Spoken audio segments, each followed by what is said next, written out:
Looks like I'm live. Hello, everybody who's not here yet.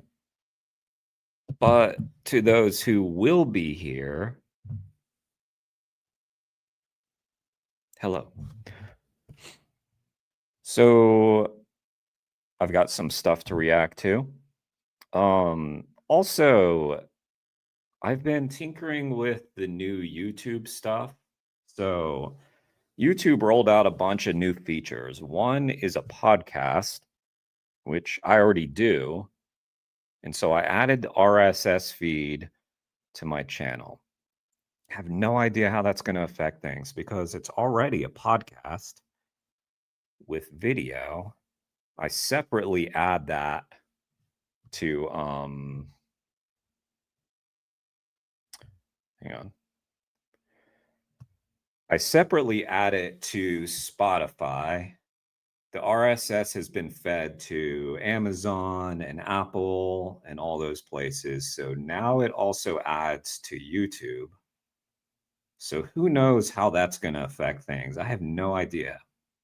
It could damage the channel for all I know, or it could help it. We'll find out. We'll find out. Another feature that would have been handy a long time ago is the collaborator feature. So now when you make a video, you can collaborate with other channels. Would have been really handy. Would have been really handy to use that back in the day when I was interviewing all those people. Now I've gone back to all my videos and added them as collaborators. So we'll see what that does. Plant Geezer's already done it. Animal Activism Collective's already done it. Doesn't seem to have boosted any of the videos so far, but we'll see. I think all it does is make it easier for you to sub to those channels. So if you watch my video, then you'll be able to sub to Animal Activism Collective and Plant Geezer real easily by just hitting subscribe. I think it subs to both of us. I have no idea, but it's a brand new feature, so we'll see how it goes. What's up, Alicia? What's up, Brian? What I said was I've been tinkering with the new YouTube features. There's a lot of new things on YouTube. So just to repeat, YouTube now has a podcast feature. I already do a podcast on YouTube. My videos are my podcast. But in any case, I've added the RSS feed to YouTube to see if that boosts it somehow. I don't know, because I already do the videos. And then separately, I go to post to Spotify, which then distributes to Amazon and Apple and all those places where I've put the RSS feed out. Now the RSS feed also goes to YouTube. I'm worried that it might damage the channel, but it could also boost it. Who knows? It's just another source. But my fear is that it's the exact same video as the video that I post, just audio. So we'll see. I have no idea what the hell's going to happen with it. YouTube, stop. Okay, just make it work right in the beginning, and then we don't have to fuck around. Now I'm confused. And all these collab features would have been really handy back in the day. Really handy. Maybe it'll be a good thing. We'll see. What's up, Jeffrey? What's up, Felix? Brian, Alicia. Okay, so I don't know. New YouTube shit. We'll see. We'll see what happens. So if my channel dies, mark this date. October 14th, 2025 is the day that Jeremy put in the RSS feed and started collabing with all the channels that he's done previous interviews with. We'll see. All right, Mel and Steve. Sure hope it works out for the best. We shall see. We shall see. What's up, Neil? But, you know, I put my credibility on the line because I damn near messaged like 30 people saying, hey, you want to collab on these things? That's it. Okay. You know how cruel it is that you feed your dog? Do you know that? If I put two bowls in front of your dog Get Google and back put up. some soybeans in one. Better not damage anybody's channel. What the hell? Okay, what do we got? Better not damage anybody's channel. Nice. Ooh. Whatever shite you feed it. Get Google back thing up. just Which happened. one do you think it'd go for? Get Google back Right, up. I would ask anyone, what do they think the dog would go for? And if I put sherbet and cocaine in front of a baby, they'll go for the cocaine. This is gonna be a good one. You're really stupid. This is gonna be a good one. So what you just watched there? Yeah. Okay, one sec. Let me respond to this. This is a pretty important message I just got here. It's pretty cool.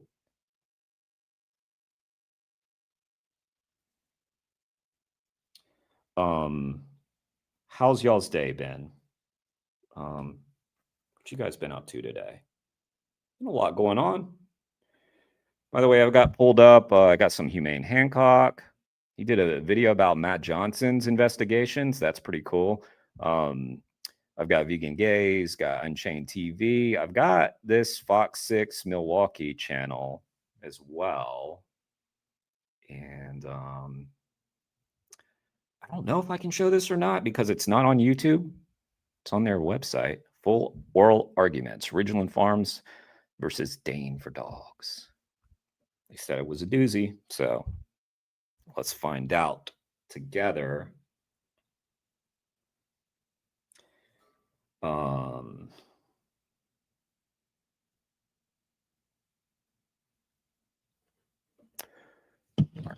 Was what happens to animals in the industry.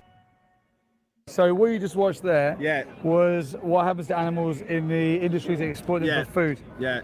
What does it make you feel? Did you know that stuff happened? I did, yeah. I think it's a very biased documentary. Obviously, there's a lot of safer farming goes on than that. There's a lot of farmers look after their animals a lot better than that. You realise that was a slaughterhouse, that wasn't a farm? It was a slaughterhouse, yeah. So do you think that was fake? Do you think that was propaganda? Oh, no, I don't think it was fake. No, I don't. I mean, it's horrible. What can you do? People need to eat, you know. It's. Do you need to eat animals? Yes. Why? It's affordable. It's very handy that this guy's shirtless right now because we can see the contrast in size between Steve here and this guy. Can we blur him out? Is there a function that we can blur him? And we're carnivores. You're not a carnivore. Well, what's the two? Omnivore, is it? Omnivore means you can eat meat and grass. Yeah. So then you got a choice. Guys, So then you don't have to. Do you smash the like and the subscribe button? Do both of those things. I know I ask a lot. 2 clicks. I really don't care about the bell one. Hit the bell. Actually, yes, I care. Hit the bell. 3 clicks. You can do it. think everyone has a choice not to eat meat? Yes. Do you really? Yeah. How so? Because everyone has a choice to choose a plant-based option. I disagree. I think. Have you got a choice to choose a plant-based option? Yeah. So why don't you? And if you don't, how are you justifying it? I enjoy the taste of meat. I mean, not justification. I think it is justification. If you can't look be. at animals in the wild, I don't think you see. You're not an animal in the wild. Well, no, but I'm talking. You're trying to imply a morality based off of your own sort of sanctimonious belief, and I'm saying if you look at well, it is. If you look at animals in the wild, they don't die a happy. You're not an animal in the wild. If you look at animals in the wild, they don't die a natural happy death. So for you to tell me what is morally justifiable, I think is sanctimonious. You're not an animal in the wild. You're a human being. You have an option, and you have a choice to choose a kinder option. So would you think it's better if everyone hunted their own food? No. I don't think that anyone should exploit another person when they don't need to. Exploit another person? What about another animal? And animals included in that. Included in the term person? 100%. They have a personality. We can get caught up on words, and you can try and slither out of it. Well, I'm not sliggering out of it. I think it's very sanctimonious and guilt-trippy. You're not giving. It's not. True, Felix. He is a little protein deficient. I mean, look. It's like he's wasting away. Steve, are you okay? What happened?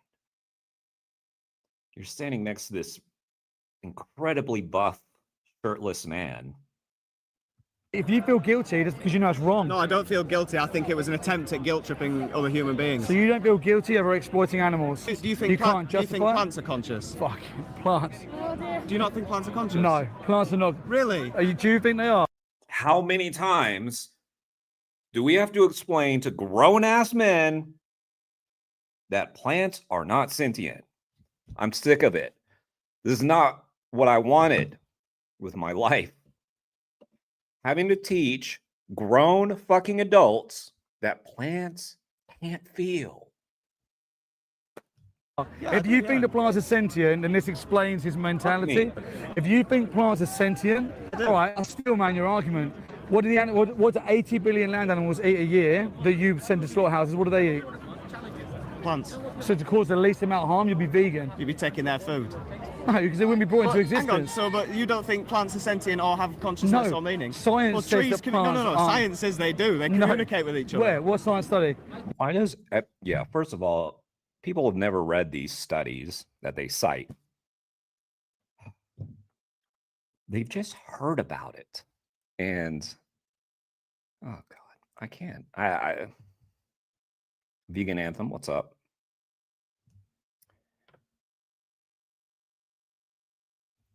Site-wide, what? Say what? Man, What scientific study? Right, do you want to look it up? We'll do it for the interview. Look up. Right. Do plants communicate with each other? No, give me the scientific study that shows me that plants are sentient. Communicate with each other. No, sentient. No, well, sentient. Sentience defined on what? Sentient. I gave you my having a brain and a central nervous system. Consciousness I would define as... Doesn't matter what you define it. I could define the sky to be what orange. You define it as, doesn't it? No, I could define the sky as orange, but it doesn't mean I'm scientifically correct. Well, that's not the same argument, is it? Even if I steel-manned your argument, you're still wrong. You haven't steel-manned my argument. Let's say plants are sentient. Let's find the... Let's say plants are sentient. Man. Do better. Find the study. Scientific study as well. Scientific study on sentience of plants. Scientific research suggests plants exhibit behaviours associated with sentience, such as learning. No. No. What's the study? What's the study? Hang on. I'm giving you this. What's the study? Well, hang on. You've asked me a question. Google isn't a study. Okay, let's. What's the scientific study? Well, I'm trying to explain it to you, and you don't seem to like it because it's going against your own argument. It's not. It steelmans my argument. No, it's steamrolling my argument, and it's making you look a fool for arguing with it. You look like the fool because. Okay, I don't know how many times I'm going to have to say this in my life. Man, I hope I can just record this so that I can hit play. Oh man, I'm going to have to clip this so that I can hit play.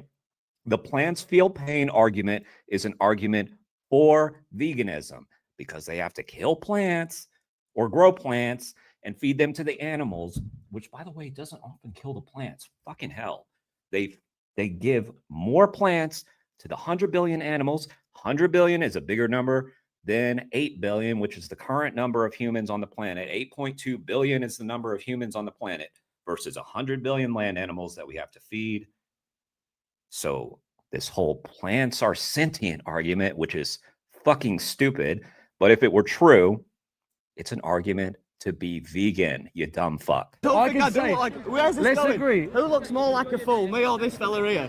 The woman at the camera's pointing me. Let's agree that shirtless, skinny twerp talking to a vegan bodybuilder saying that you need to eat animals. Plants are sentient. So plants are sentient, right? Yeah, sure. The same thing that I'm How would you cause the least amount of harm if plants are sentient? Well, you wouldn't eat anything. You'd eat plants. No, you. Because If can you do maths? Get your calculator back out if you can't do maths. Go on. So 80 billion land sentient, animals. The way you do least harm to them is to eat them. It's to eat so plants. So that's steamailing my argument. So animals are sentient. So the way you do least harm to animals is to eat them. No. Well, that's the argument you just given. No, I am following your exact logic. How many land animals? That's the argument you. I did just see a bunch of comments from you, Vegan Anthem, so I don't think you got censored. Just given. How many land animals are brought into existence every year? Well, we farm them, so we make... How many are brought into existence every year? I'm sure you'll tell me. 80 billion. Right. What do they eat? Plants. How many humans are there? 8 billion, roughly. Right. So if we only fed 8 billion people humans plants, and we didn't breed 80 billion animals into existence, do you agree that a considerable amount less plants are eaten, therefore causing least suffering? Would be eaten because everyone would be eating plants. Fucking, can you... what?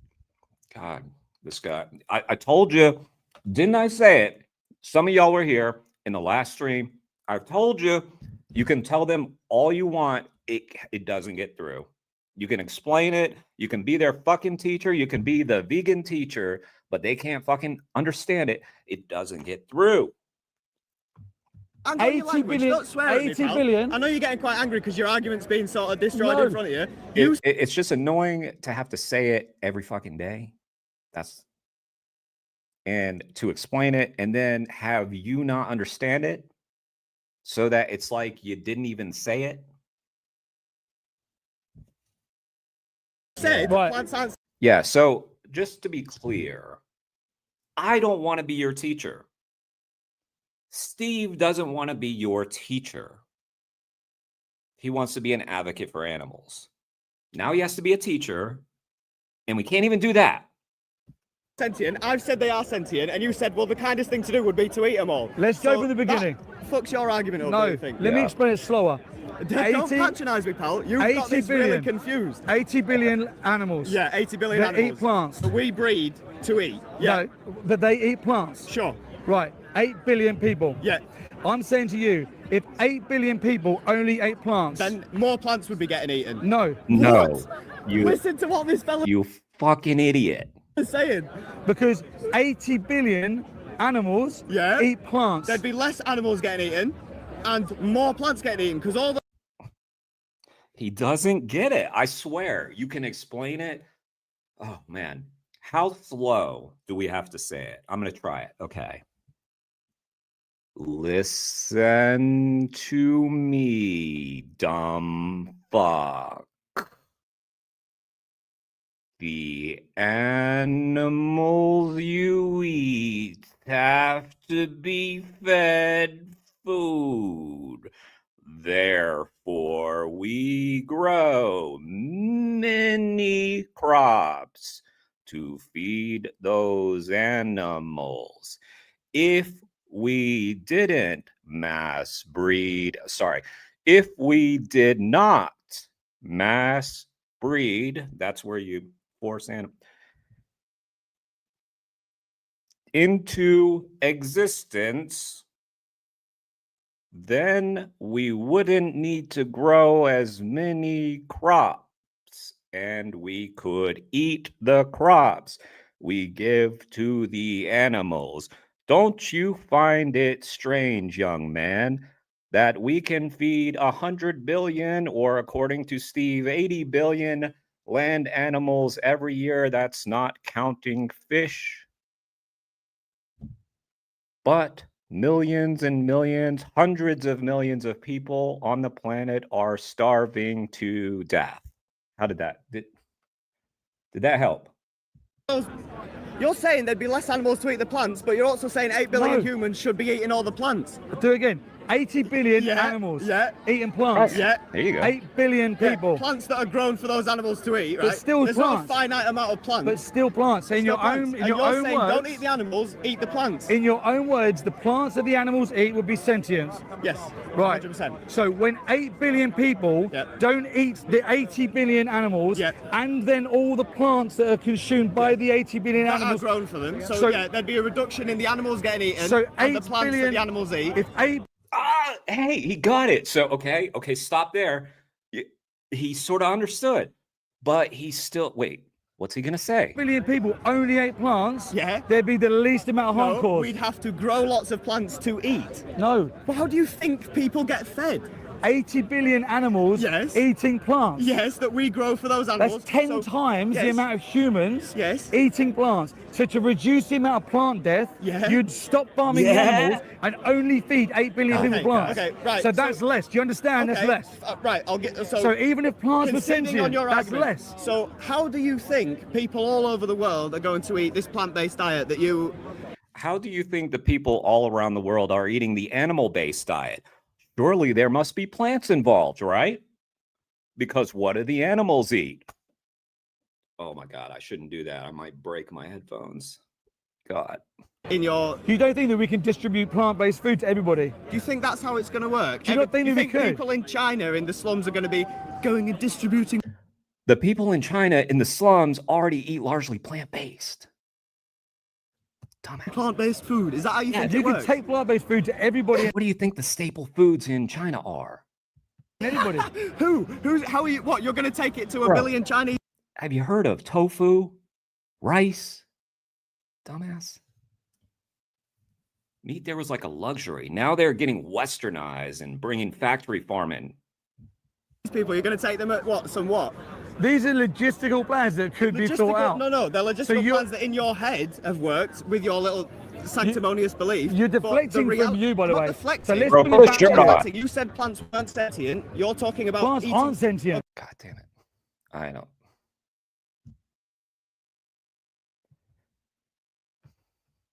I got to hand it to Mel and Steve. They've been bringing the. They have been bringing the entertainment. Thank you, Mel and Steve. Okay, so I'm still right with my maths. How many people disagree with that? Yeah, please. My maths, I'll explain it to you 5 times. Yeah, you've explained to me. 5 times, simple maths, 80 billion, 8 billion. Yeah, but that's this one little simple math. Let's bring it back to you. Right, let's bring it back to me. You have the choice to be vegan. Yes. Why don't you choose to be vegan? Because I don't want to be vegan. Because I like you the don't taste want of to be. animals. So because you're in the oppressor's position, you have the luxury. Oh, it's an oppressive thing. Victim What would you mentality. call it? What would I call it? Nature. Animals are Mother forced nature. into slaughterhouses. I call it Mother Nature. Mother Nature. Forcing animals into slaughterhouses and gassing them to death is Mother Nature. Well, I don't think we need to gas them to death. I don't think we need to gas male chickens to death. If you'd have asked me... that's what you support. Well, no. So this is it. So how do you know what I support? You just said, yeah, that's I said it was okay. No, I didn't. Look back at your video. I didn't say, oh, that's all okay. This is what I mean. Your anger and your sanctimonious beliefs. Oh, come on. Go for the beginning. So you've imposed what I believe, and you've no idea. Tell me what you believe then. Well, I don't believe we need to gas male chickens to death. So how are you justifying it then? How are you justifying? Because human beings, I believe human beings are the most precious thing on earth. Do you think that? So you don't believe what that? a superiority complex. What? You're a human being. Beings are the most superior, so we can do all this to the animals. That's a dangerous mentality. Well, so good job you're at the top of that supremacy, because if you were underneath it, I bet you wouldn't be so happy. If we were out in nature, I wouldn't be at the top of that supremacy other than my brain. So what you're saying is that humans are the same sentience as cows, the same value to you as a cow? I'm saying that a cow should be more valuable than your taste pleasure, or I like to do this. Their whole life, their whole existence is way more important than your convenience, your culture, your taste pleasure, all of the other bullshit. Not your culture, it's not more important than your culture. All of the other bullshit excuses you're putting towards. Bullshit excuses. Of course it is. You just said I like the taste, and then you justify slaughtering animals in there because you like the taste. So did you put all this weight on through soybeans? Yeah. Yeah, you give over. How long have you been a vegan? Me, but just over 4 years. Just over 4 years. So this disgusting life. How old are you? Me, I'm 41. So 41. So for 36 years, you've been 36, 37 years. You've been what? What would you describe yourself then? I was a non-vegan. And what? No, but how would you describe yourself in terms of the way you've just said that I'm dangerous, I've got a superiority complex, I'm disgusting, I think... My attitude towards animals was never the same as yours, never. What was your attitude towards animals? I was Did you hunt all your own food? No. Oh, you were conditioned, but now you've seen the light with this lady here. Of course. Yeah, the oppressor. Of course, because I saw the reality behind my choices. Yeah, I've watched Dominion. And then when I saw it, I didn't defend it like you. I wasn't... What the fuck? I've seen it, but I'll just keep doing it. Sorry, let me back up a little. I need to... Understand, that's less. Right, I'll get... So even if plants were sentient, that's less. So how do you think people all over the world are going to eat this plant-based diet that you... You don't think that we can distribute plant-based food to everybody? Do you think that's how it's going to work? Do you not think that we could? People in China in the slums are going to be going and distributing plant-based food? Is that how you think it works? You can take plant-based food to everybody and anybody. How are you? What? You're going to take it to 1 billion Chinese people? You're going to take them at what? Somewhat? These are logistical plans that could be thought out. No, they're logistical plans that in your head have worked with your little sanctimonious belief. You're deflecting from you, by the way. Deflecting. So let's bring it back to you. Not deflecting. You said plants weren't sentient. You're talking about plants aren't sentient. Okay, so but I'm still right with my maths. Let's see how many people disagree with that. Yeah, please. My maths. I'll explain it to you 5 times.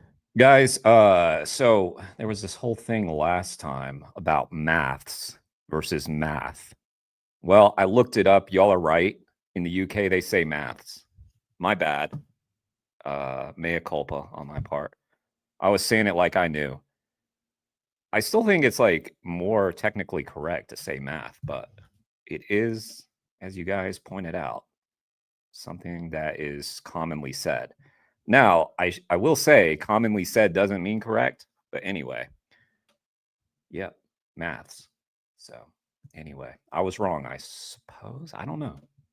But I'll take it. I'll take the L. Times. Yeah, you've explained to me. 5 times. Simple maths. 80 billion, 8 billion. Yeah, but that's this one little simple math. Let's bring it back to you. Right, let's bring it back to me. You have the choice to be vegan. Yes. Why don't you choose to be vegan? Because I don't want to be vegan. Because I like you don't the want taste to of be. animals. So because you're in the oppressor's position, you had the Oh, it's an oppressor-oppressive thing. viewing. Mentality. So because you're, why don't you choose to be vegan? Because I don't want to be vegan. Because I like you the don't taste want of to be. animals. So because It's like, I love these We the Free videos. It's like playing Where's Waldo. Like all your friends are in this.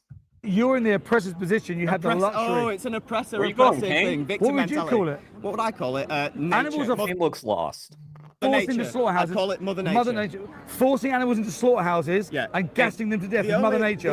Well, I don't think we need to gas them to death. I don't think we need to gas male chickens to death. Yeah, If we you'd have don't. asked That's me- what you support. Well, no. So this is it. So how do you know what I support? You just said, yeah, I that's said it all was okay. No, I didn't. Look back at your video. I didn't say, oh, that's all okay. This is what I mean. Your anger and your sanctimonious beliefs. Come in. No, Go from the beginning. So you've imposed what I believe, and you've no idea. Tell me what you believe in. Well, I don't believe we need to gas male chickens to death. So how are you justifying it Okay, so then stop doing it.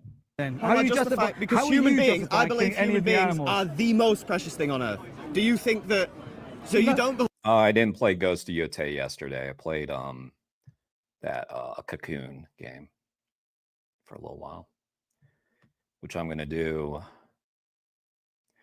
It's mathematics, but the plural, it's math. In the USA, you say math. You don't say math. So, yeah. I feel like I'm close to finishing Cocoon. I have to be. So I'm going to finish that, maybe play Ghost of Yotei later. What a superiority complex. What? You're a human being. beings are the most superior, so we can do all this to the animals. That's a dangerous mentality. It's a good job you're at the top of that supremacy, because if you were underneath it, I bet you wouldn't be so happy. If we were out in nature, I wouldn't be at the top of that supremacy other than my brain. So what you're saying is that humans are the same sentience as cows, the same value to you as a cow? I'm saying that a cow should be more valuable than your taste pleasure. Or I like to do this. Their whole life, their whole existence is way more important than your convenience, your culture, your taste pressure, all of the other bullshit. Not your culture. It's not more important than your culture. All of the other bullshit excuses you're putting towards. Bullshit excuses. Of course it is. You just said I like the taste, and then you justify slaughtering animals in there because you like the taste. So did you put all this weight on through soybeans? Yeah. Yeah, you give over. How long have you been a vegan? Me, but just over 4 years. Just over 4 years. So this disgusting life. How old are you? Me, I'm 41. So 41. So for 36 years, yeah, you've been 36, 37 years. You've been what? What would you describe yourself then? I was a non-vegan. Steve, man, you look better than me. That's fucked up. Why are you doing that, Steve?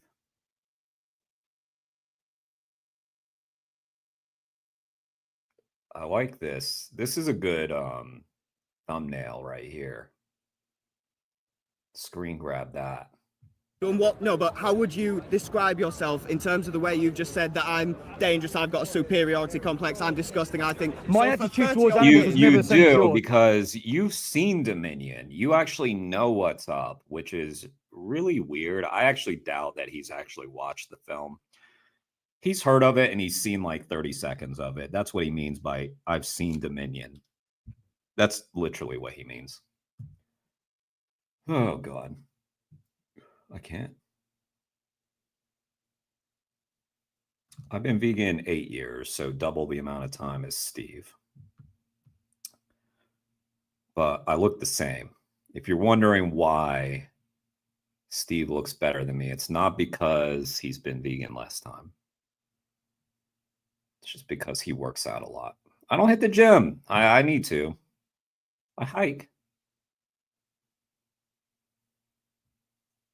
That counts, right?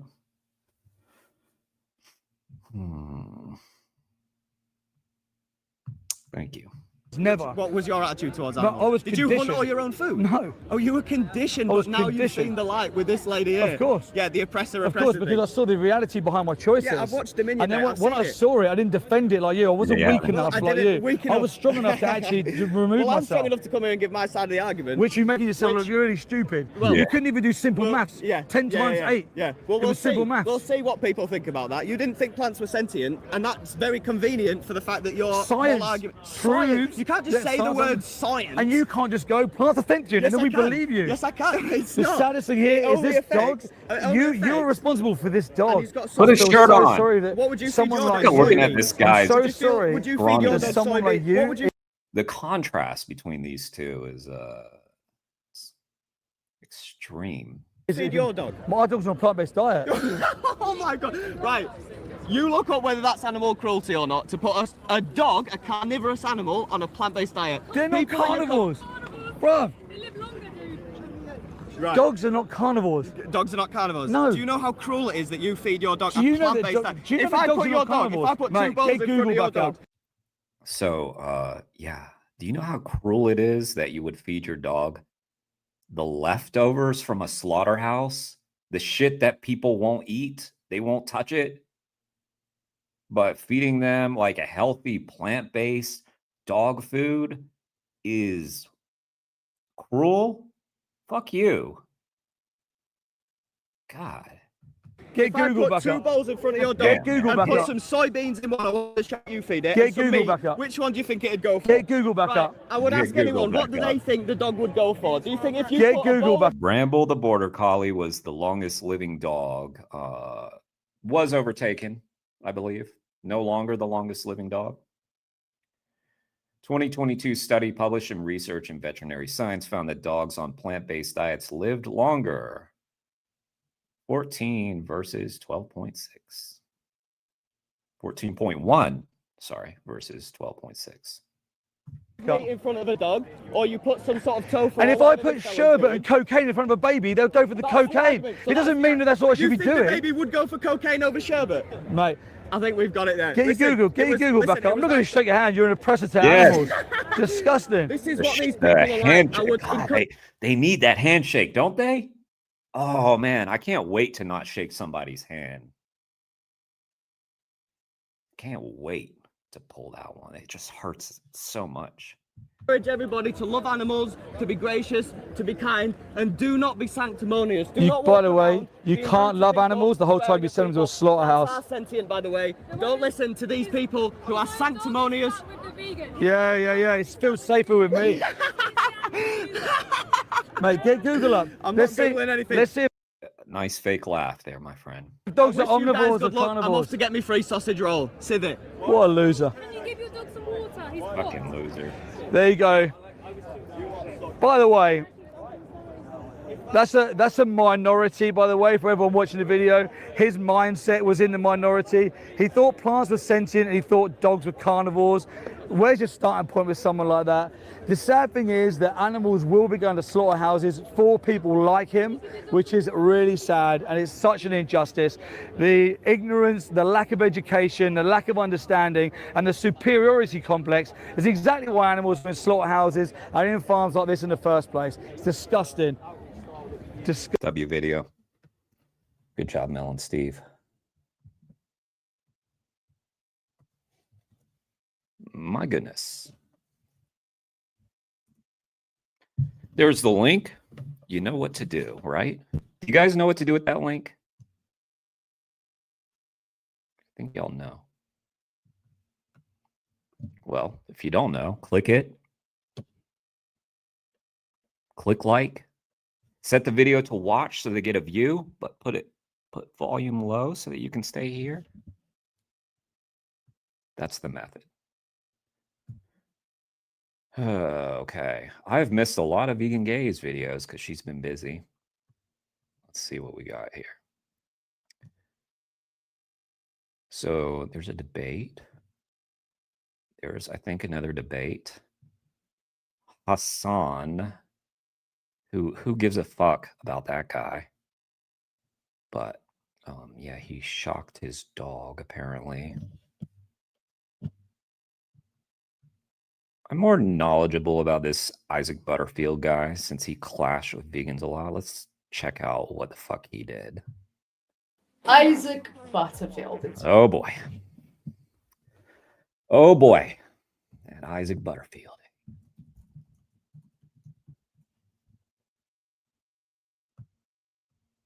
Back at it again.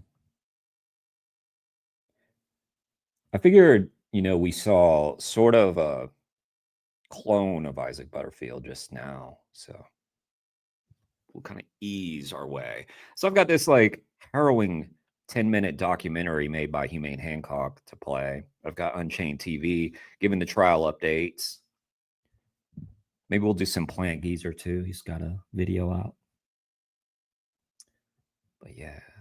It's been a while since I've made one. a video on this anti-vegan genius. It seems his opinions haven't changed too much. Let's explore the nonsense. Everybody hates vegans. That is a world-renowned truth. They're bad people with terrible ideas and just awful opinions. So vegans are apparently people with terrible ideas and bad opinions. I'd love to debate you, Isaac, and go through some of these opinions that are so terrible. I'm sure you wouldn't have a very tough time. But I think that I have found the worst of the worst, and I've covered a lot on this channel.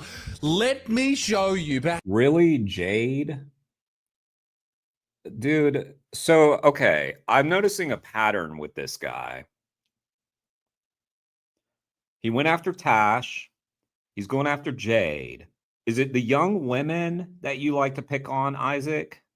Fucking hell, like, so cringe. You're a grown man, dude. Do better. You're like in your 30s, right? Perhaps the worst vegan with the worst opinion that you have ever heard. Not being let's hear vegan it. is like being a child abuser. I'm gonna keep on eating animals and that's my personal choice. That's fine, that's your personal choice. I'm gonna keep on a... Is it any wonder, like, okay, let's just be real. Does anybody have any wonder why he goes after Tash and Jade? What's the common denominator here with this toddler of a man? assaulting children and that's my personal choice. What? But the children are unconsenting victims. Yeah, but I need to have sex for my health. You could just masturbate or find a consenting adult. All right, Children Dennis. are never able to give informed consent. God. That's not my problem. This is the circle of life. I have an urge to procreate and I'm not gonna deny my natural instincts. Well, I don't think that's a good justification to violate somebody's body. I don't know where to look. This is fucking outrageous. Well, that's too bad. I'm bigger and stronger and I like it, so I'm gonna keep on doing it. I know where you'd like to look, Isaac.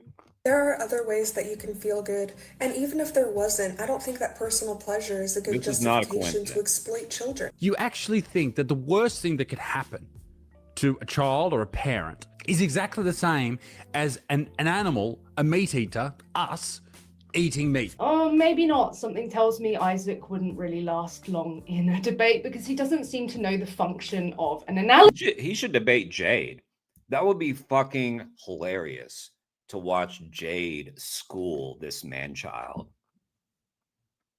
This grown man who has a fascination with young vegan activists.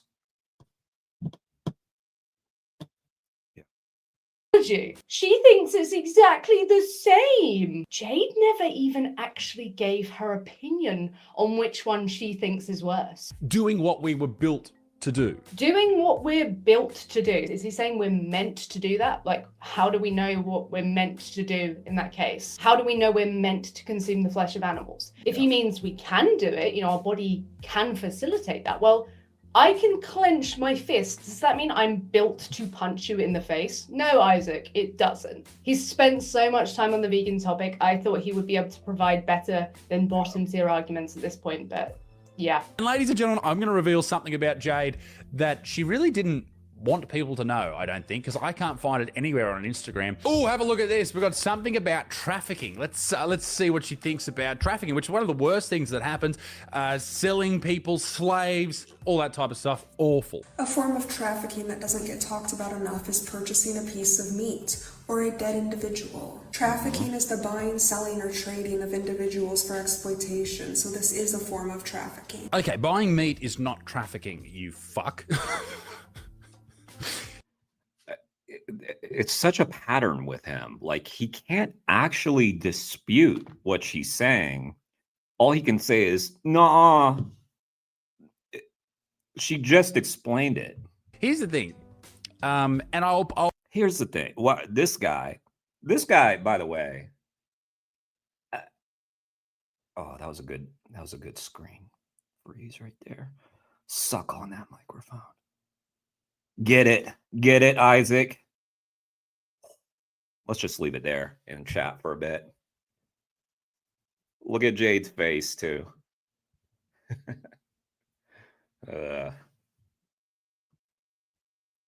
Isaac. My goodness. So yeah, let's hear some wisdom from Isaac Butterfield. Here's the thing. Yeah, okay. What's the thing, Isaac? I'll put this plainly. Vegans like her do this because this is how they were enveloped by the cult. The cult puts things out there that's unbelievable, that's crazy, that draws you in. It's like clickbait. It brings you in and then you're like, oh my God, I can't believe this. And then you watch another thing and another thing and another thing. She gave a definition of trafficking. If we take her definition to be the case, this would fill. We've just socially normalized. The guy with the big unearned channel is talking about Jade as though she's doing it all for the clicks. That's the point of activism, by the way, is to get people to watch your activism. If you're doing it on TikTok and all that kind of stuff, then yeah, she's trying to get more eyeballs onto her activism. That's the point. That's what you're doing by making all these videos about vegans, by the way. Consuming the flesh of animals and exploiting them, using their bodies and transporting them to slaughterhouses. It feels different to a person who participates in it, but functionally it's the same for the victim. So I call that like Isaac attempted stand-up comedy. It was very subpar. I don't know if he still does it, because obviously I don't pay attention to this guy until a vegan makes a video about him, because he made a video about a vegan. It's a whole cycle we're in. But he's not funny. He's not interesting. He's like if South Park wasn't funny and witty. It's like South Park without the intelligence behind it. You know? Like, the South Park creators are clever. He tries to be that without any of the wit. So it's the same reason I've been watching all these pred videos lately. And so I watched like stuff about EDP 445. I cannot believe anybody ever watched him to begin with. All it was the guy like cursing up a storm and like trying to pass that off as edgy. It was so boring. I mean, at least the clips that I've seen. Like, there's nothing behind it. Like, be edgy, but funny. Like, who's that comedian? There's this comedian I like. I mean, there's a lot I like. Who's that one that did all the jokes about, like, people getting killed by sharks and shit? He's got the real deadpan delivery. Jeselnik. Anthony Jeselnik. His whole shtick is super on the edge, but it makes you laugh. Okay? You have to, like, it should make you laugh. That's what comedy's supposed to do. Isaac, you're supposed to laugh, or you think like, wow, that was a clever thing. But you don't have that. It's just like, it's really like geared towards 12-year-old boys, which is why he goes after Tash and Jade. That's it. That's the formula. If we're concerned with justice, we should be looking at the consequences to a given victim. Every single vegan will mention Dominion. That's how they became vegan. And what Dominion is or Earthlings. Don't forget Earthlings. A compilation, basically, of horrendous things that people have seen. There's Tash again. Yep. Okay, let's see Tash. Taped. And you just talked about, yeah, there's some signs for Dominion. Yeah, maybe you should show some Dominion. Show some of the footage. Or are you scared to show it? Evidence of animal cruelty in factory farms. Now, factory farming is horrendous, and we should not do it. It shouldn't be a thing. Unfortunately, it is currently. We should find Shut the fuck up.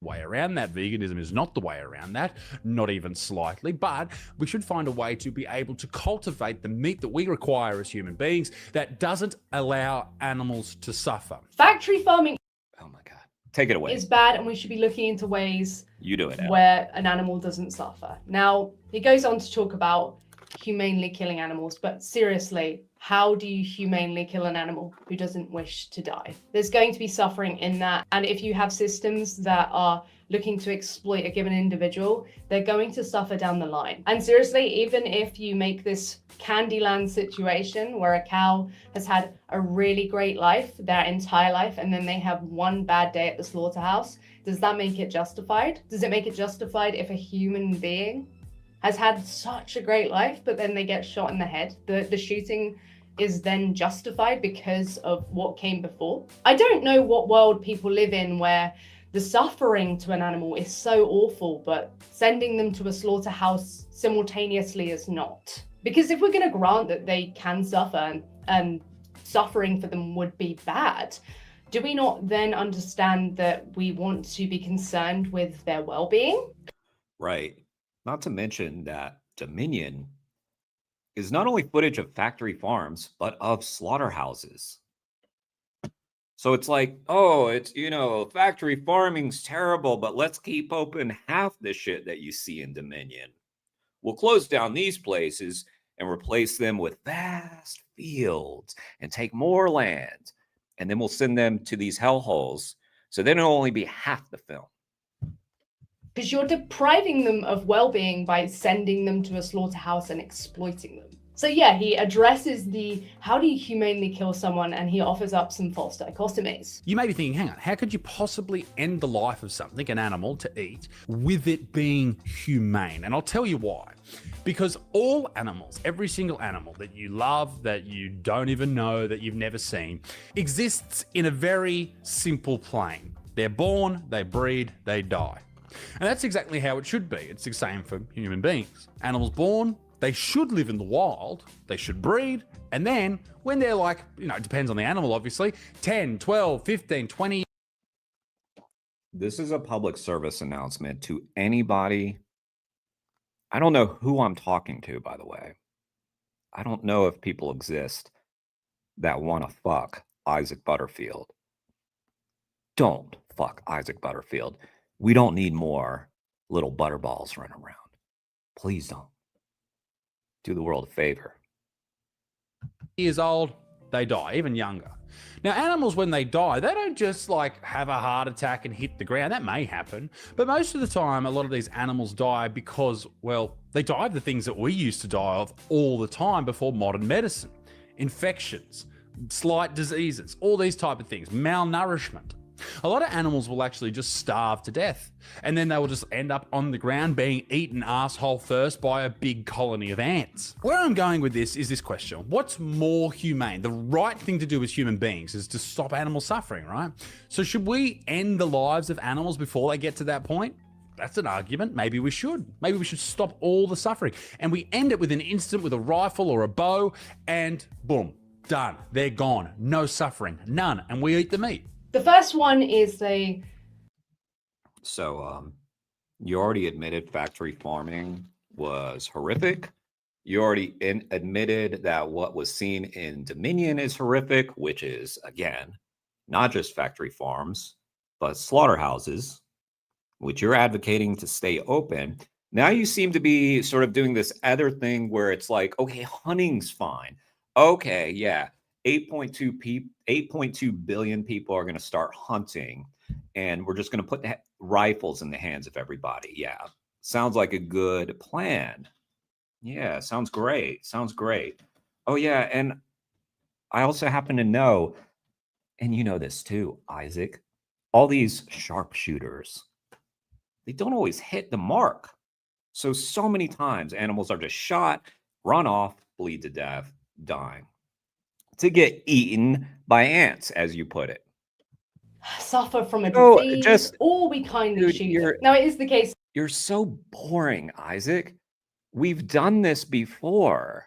Oh man, maybe I shouldn't have clicked on this video because it's just it's so repetitive with this guy.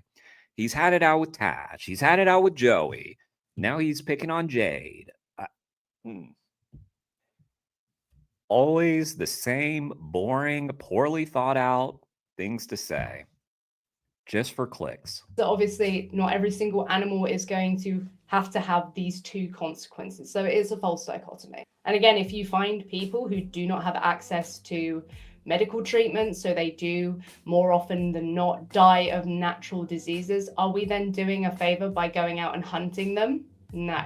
That's much better than factory farming. The animal is let out of this world in a humane way. We get fed and everybody's happy. He then offers up another false dichotomy where it's, oh, factory farm them or shoot them. Again, trying to act like a hero by doing them a favor. And it's ironic, he's like, oh yeah, the vegans don't solve this problem. It's like, yeah, vegans do solve the problem by not paying for their flesh, because then the false dichotomy of factory farm or shoot them, we can do neither. By the way, if you're struggling, Isaac, I was using analogies. Vegan is not for loving animals. Hear me out. Just like how not being racist isn't for loving black people. Hey. I love black people. I probably... Why did I do that? He's so not funny. Sorry for doing the gun. It's about granting others basic moral consideration. This is just, I swear, it's like fucking 10, 11, 12-year-old boys must think he's funny or something. Or they just watch him ironically. I have no idea what the appeal of this guy is. It's not edgy. It's not funny. It's just a pathetic attempt at being edgy and funny. To be vegan, you don't have to love other animals. You don't even have to like them. You just have to decide that they deserve basic bodily autonomy and that their life is worth more than your sandwich. Veganism is a justice movement, not some The vegan argument that they want to save animals and stuff is just bullshit. It's just a lie. I had to watch this a couple of times because I was like, how did he get here? Notice how she said nothing about saving animals. He can't listen to a single sentence. Someone's making a salient point and he's just like, oh, let me just make up a scenario about the things that they said instead of addressing what they actually said, because I'm really clever. And it's a lie they tell themselves, right? We all know about crop fucking death. debate somebody, Isaac. Have Jade on. Don't just make a fucking hit piece. Invite her to debate you. Stop being such a fucking puss, Isaac.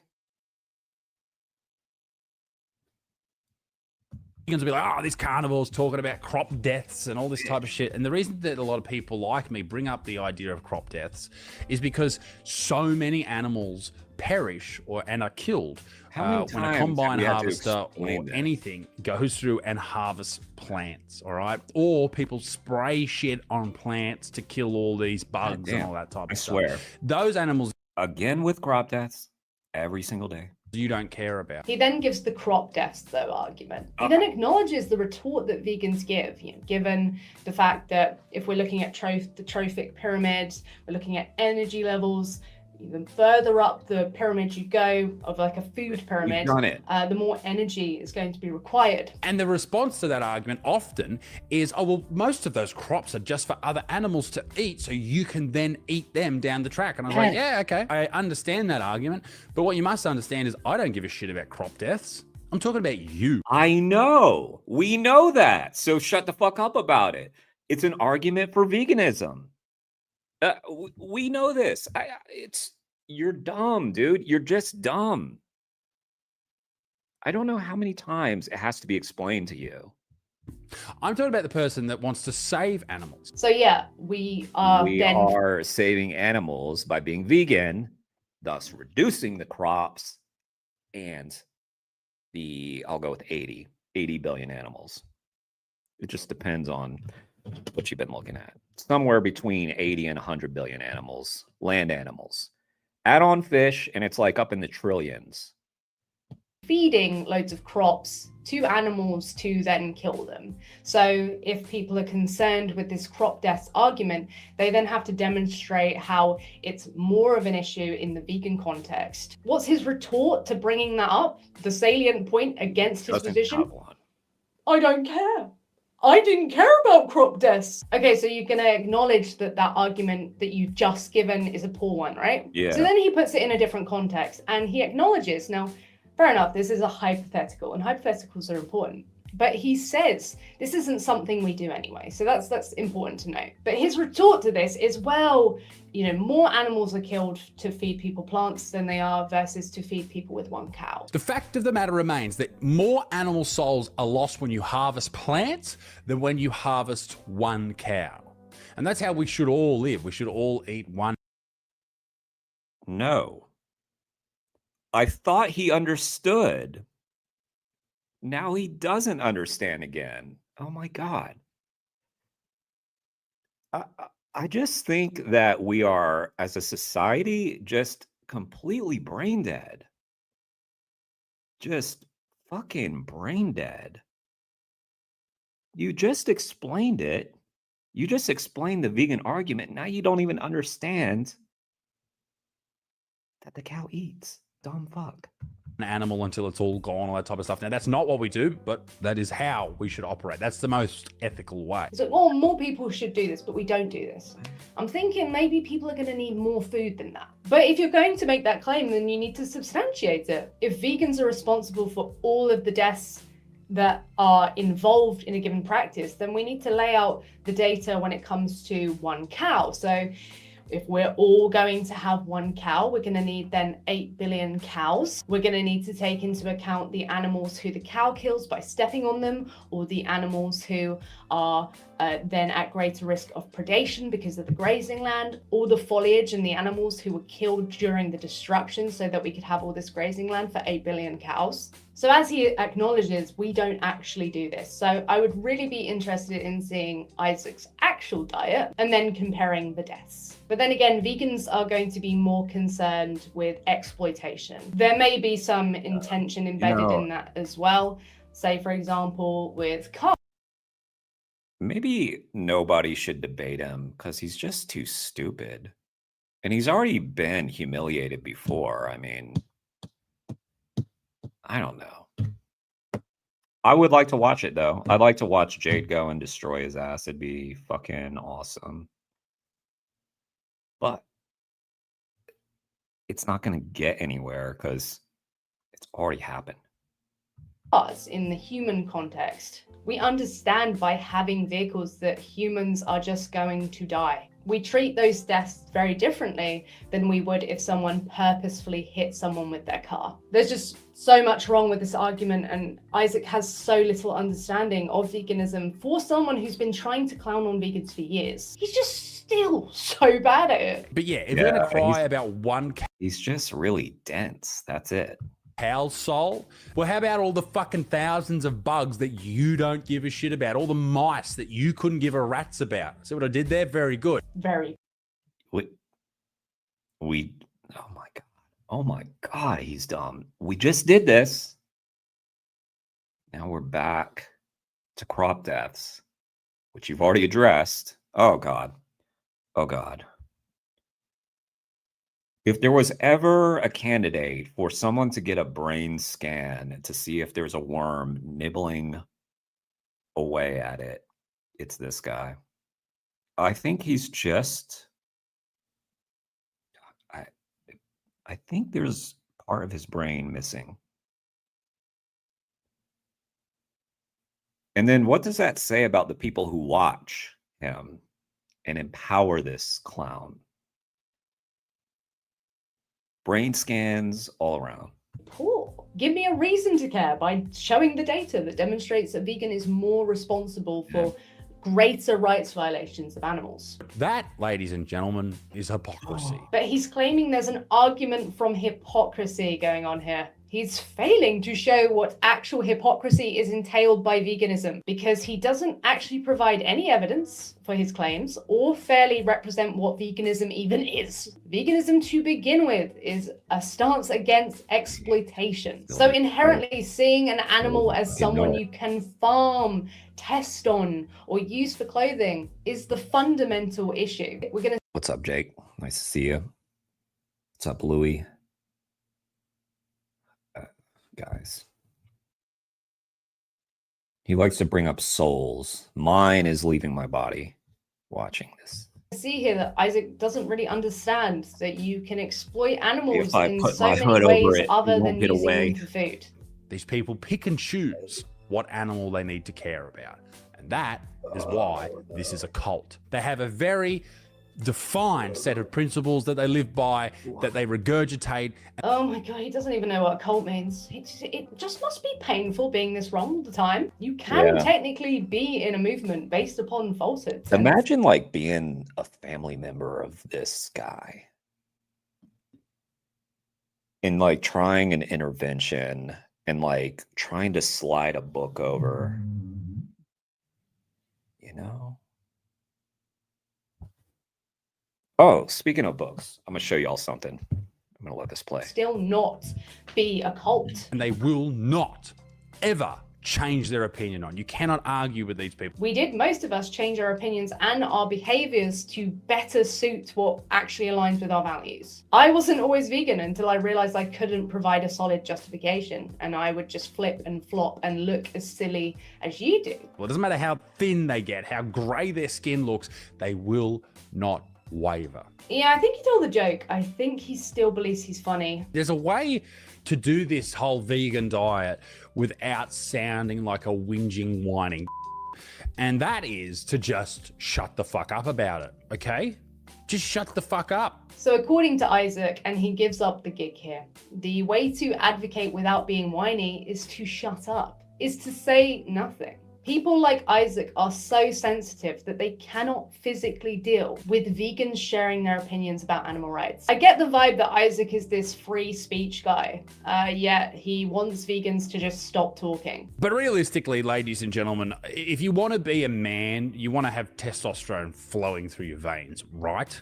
I know that is the truth because women who want to become men start injecting themselves with testosterone. A great way to develop more testosterone in your life is to consume something that's been demonized for a long time. Cholesterol in eggs and meat and all that type of shit.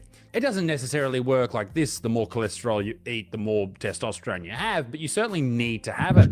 And the thing with vegans is they just don't have any cholesterol. That's why you see vegan men walking around looking like they are 14 minutes away from having their gender reveal party. I'm in pain. Agitate. Oh my god, he doesn't even know what a cult means. Yeah. Okay. Maybe we can get him a book, guys. Anyway, this just came out today. Check it out. Can y'all see that? Lab dog. Just out today. A beagle and his human investigate the surprising world of animal research. Melanie Kaplan. Get that shit. She'll be on this podcast soon. After I finish. I got to finish the book first, though. Can't be like one of those people who interviews people and didn't read the book. That's late. That's just lazy. Get that shit. It's a nice start. I like it. Just must be painful being this wrong all the time.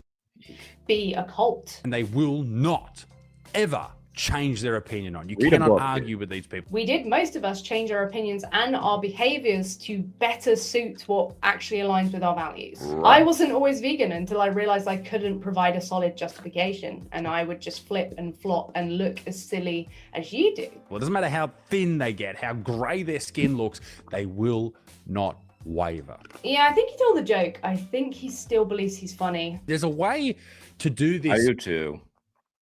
I do too. It's because he's probably got, I don't know. I know he's a big channel, I think. So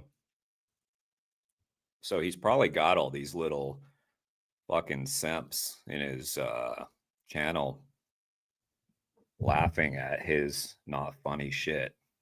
Whole vegan diet without sounding like a whinging, whining. And that is to just shut the fuck up about it, okay?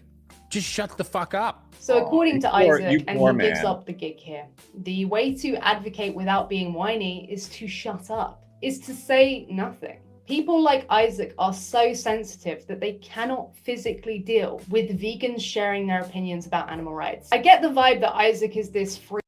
Guys, let's have a moment of silence for Isaac's sanity as Jade keeps posting videos. Something tells me Jade's not going to stop. Jade. Oh. Thank you for triggering this man, baby. so that we can have the content. Free speech guy. Yeah, he wants vegans to just stop talking. But realistically, ladies and gentlemen, if you want to be a man, you want to have testosterone flowing through your veins, right? I know that is the truth because women who want to become men start injecting themselves with testosterone. A great way to develop more testosterone in your life is to consume something that's been demonized for a long time. Cholesterol in eggs and meat and all that type of shit. Oh, it doesn't necessarily work like this. That's a good move there, Isaac. Advocate consumption of cholesterol to the impressionable 10-year-old boys watching your channel. That's great. Yeah. I wish there were like consequences, you know, like the amount of harm someone developing heart disease later. You know, like I wish there were consequences for the fucks who do this. Your Isaac Butterfields, your Joe Rogans, your Liver Kings, your Paul Saladinos, your Sean Bakers. Like, fuck all these people. God, I just can't wait for karma. The more cholesterol you eat, the more testosterone you have, but you certainly need to have it. And the thing with vegans is they just don't karma sometimes works awfully slow. Have any cholesterol. That's why you see vegan men walking around looking like they are 14 minutes away from having their gender reveal party. I'm in pain. Does he not know that we create cholesterol? He also tries to make a joke about people taking testosterone. So you can take testosterone and you don't need dietary cholesterol for that to get the testosterone. So why are you bringing up cholesterol? Are we in upside down land? Cow milk cost a mother her reproductive system being... I mean, if you are someone who thinks that your testosterone is a problem, then that says a lot more about you. So vegans aren't concerned about their testosterone. Isaac seems very concerned about it. Just saying. I don't know what it is, Isaac. Are you like, what is it? You don't seem small. So is there somewhere that you are small, which leads to the insecurity?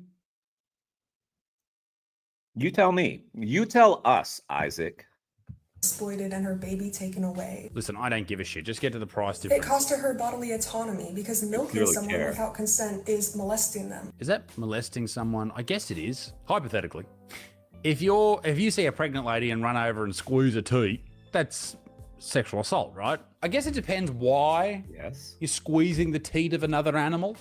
If you're just going around like nipple crippling cows, then that's not okay. You should be charged. But if you're harvesting the milk, even though I don't drink milk, and I think it's weird how many people drink milk. Like if you go to if you're watching this channel and you go to the fridge regularly and drink plain milk, like plain cow's milk, what are you doing? Yeah, so basically, you know, he's right here. It depends on why you're doing a given action. There's some nuance here. So say, for example, you're lactating a cow or a dog or a human. You know, it could be a medical procedure. So in that instance, it's fine to do that because of a medical procedure. It's in the interest of the individual. But just to be clear, Isaac may think that milking a cow is weird, but I don't think he thinks it's unethical in the same way he'd think it's unethical to do that to a human or even a dog. So let's just break it down. It's not in the interest of a cow who's been selectively bred to overproduce milk. It's brought into existence with the purpose of producing milk for human beings. I have these lights that glow on me, and they're quite large. They're like that. And I guess there's a space between the cover and the light because there is a big old spider in this one. If y'all have noticed my eyes over here, it's because I'm watching this spider crawl around in the light. But he got in there. I think he can get out. He's fine. having their babies taken away from them multiple times, being branded, and then being killed when they no longer produce milk. That's not in their best interest. So yeah, it does matter why you're doing that thing, but the dairy industry is inherently unethical for this reason. Privilege is having a choice. You do, she doesn't. So choose vegan, not oppression and exploitation. The great thing about veganism is it targets people like a religion does. It really goes after the lonely people, the weak people, the people who are desperate to belong to something, and then become part of the algorithm, they become part of the community. She made a salient point. I mean, this is where you've run out of ideas. You have like a real stagnant channel, perhaps. And so you're just recycling content. Is that what's happening here, Isaac? He didn't have an argument. So he did this thing called coping. And I love vegans and fuck me dead, I'm a vegan. All this type of stuff in the comment section because people make it their entire identity. I don't think your food should be your identity. Sure, talk about it, maybe bring it up with a friend, but why is it your entire life? Clearly, we do need to make... The spider is not going to get me because I have testosterone coursing through me right now from eating my soy edamame. So he knows. Stay behind that light. More of our identity and talk about it more, because veganism isn't just about who or what you eat. I can't. And I mean, Isaac, if we didn't do it, what would you do with your channel? You'd have nothing to talk about, right? I cannot believe how long he's been trying to clown on vegans and he still has no idea what veganism is. Yeah. Why have you become such a boring, insane person that the only thing you talk about is how much you hate the fact that people squeeze cows' udder? The projection here. How can you be such a boring person, Isaac, that all you can talk about is how much you hate the vegans trying to stick up for animals? That's what you've done with your life. You know that? And here you are again. I'm going to point this out again. I don't know his age, but I'm going to guess 32. All right, I'm going to guess 32. 32, 33, something like that. You really have a tendency to hone in on the young women in the animal rights movement. Christ. The amount of shit that's going on in the world right now, and that's what you're concerned with? Yeah, it's a bad thing. Sorry, you don't think it's the most important. So what's the most important thing to Isaac? Let's just say, for example, Isaac's most important thing is war. So I guess you better go. I mean, there's a lot of big YouTubers, TikTokers who talk about veganism. You know that guy, Humane Vision? I think he does stuff with Jack Higgs. He's great, man. Let me pull it up. Humane Vision. One of his videos popped up on my shit. 8.5 million views he got. I saw it. I was like, 1.3 million likes? This guy's getting views, man. But nary a mention from Isaac Butterfield. Gee, I wonder why. Let's see. Lifting Vegan Logic. Pretty big on TikTok, right? Let's check out his views. Lifting Vegan Logic. Who are the big TikTokers? I don't use TikTok very much. Oh, he goes by Danny Ishe these days. He pulls some views. Yeah, but you know, not Isaac's target audience, I suppose. To the homeless shelters and preach to them about how they're talking about something that's not as important to him. Or maybe you need to go to the people who are advocating for free school lunches for children and say, oh, sorry, wars are happening. So, you know, there's more important things to talk about. It's just interesting how when someone comes across something they don't like, but they don't have an argument against it, they just go, oh, there's more important things going on. Sadly, there's a lot of bad shit happening in the world, and people are allowed to advocate for the thing that they are passionate about. They are allowed to make an argument as well for why it might be the most pressing issue. issue. He tells on himself all the time about how little of a point he can make against veganism because he just says this useless crap. Vegans eat food that's shaped like meat. That's a fair question. Why do vegans eat foods that are shaped like meat? I didn't know a cow was shaped like a burger.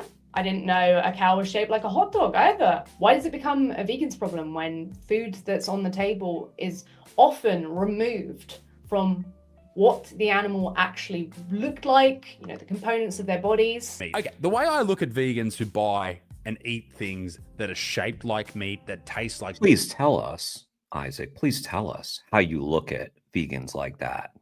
meat, that are named after meat, is this.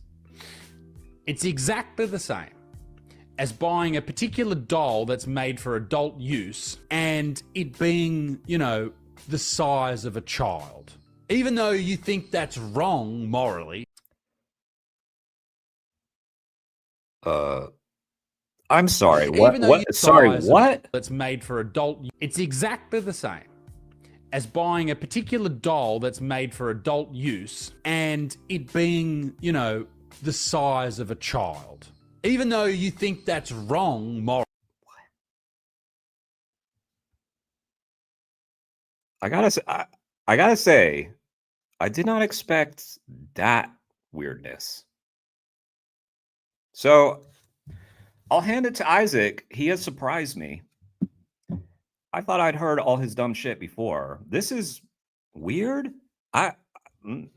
Well, Even though you think that's horrendous in your own mind, you still do it. That's fucked up.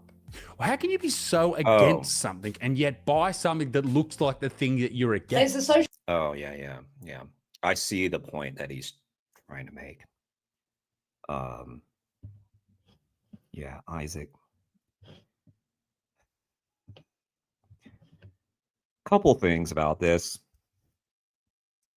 First of all, like, you know, the vegan products that are made to look like meat or don't involve the horrific slaughter that we're against.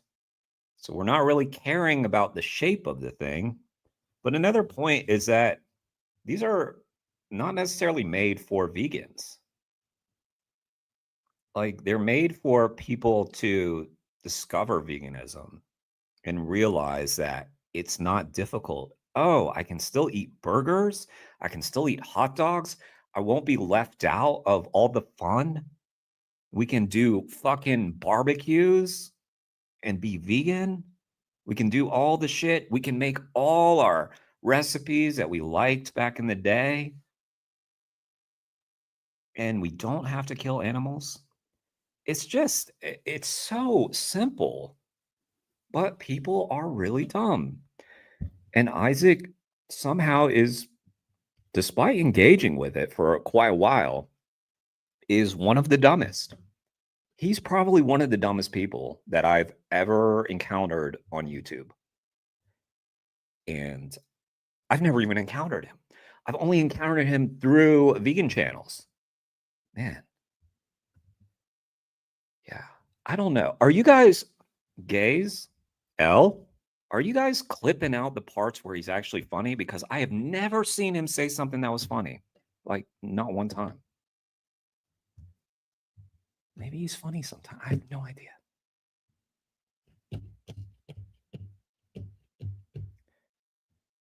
Yeah, I don't know.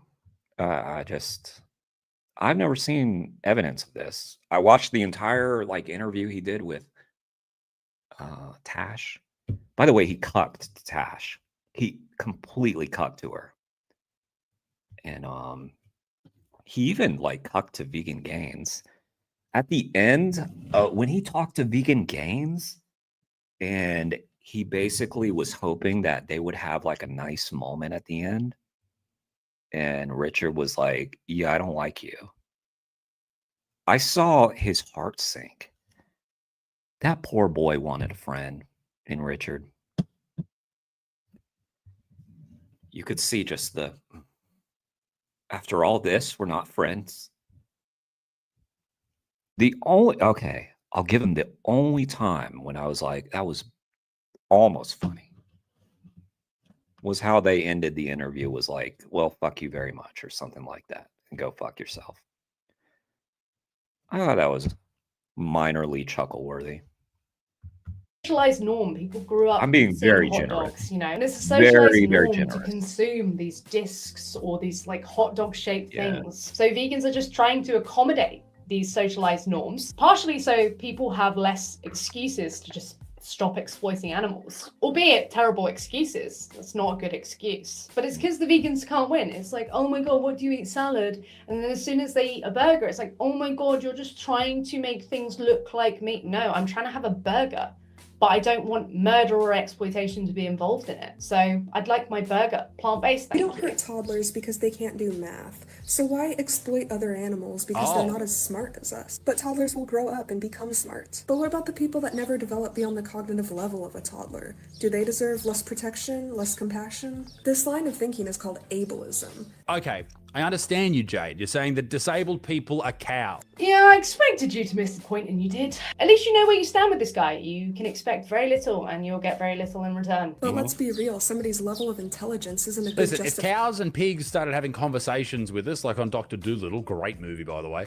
yeah, we hopefully would stop eating them. If they were able to give us a call and say, hey, it's fucking dairy cow down the road, can you stop eating my family, you cocksuckers? We'd probably stop it then. Yeah, that's showing a level of ableism, and you're literally demonstrating it. Oh, if cows could talk in the human English language, then maybe I wouldn't steal their family away from them. But they can't talk to me, so I'll just carry on doing that. So they don't speak in your language, so you think less of them. Oh my god. But that's not what we're dealing with. We're dealing with animals that are below us on the food chain. Yeah, using the food chain just demonstrates the level of argumentation. Let's for a moment forget that, you know, we're actually talking about food webs, and we've very much removed ourselves from this process. We go to shops or grocery stores. We're not operating in some natural food web system. But say we were going to grant that, you know, oh, it's justified because of this natural system that exists. So everything that happens out in nature is therefore justified. Letting someone die of anthrax or sepsis, justified because it happens in nature. Killing infants of mating competition, justified because it happens. Joey had some names for him. Yeah. I'm sorry to do it to you, Mary. I'm sorry you had to learn who this guy is.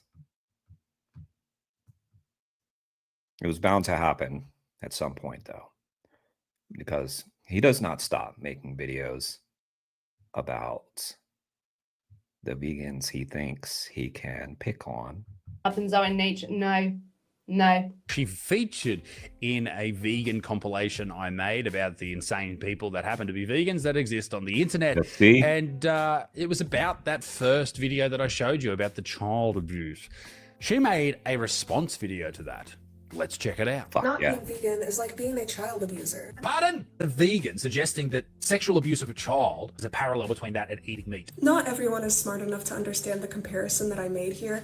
Don't you start, Jade. Don't you dare question my amazing intelligence. That's okay. Let me break it down for you. Why did I say that not being vegan is like being a child abuser? Because in both of these situations, the oppressor is using personal pleasure or personal choice to justify exploiting or violating somebody else's body. Somebody else's body. Giving a animal human qualities doesn't make them human. So Jade breaks it down for him, and instead of listening, he decides to pick on the term someone. And if you look at someone, it explains a person, and animals can literally be granted personhood. They are a someone. Are they a table? Are they a chair?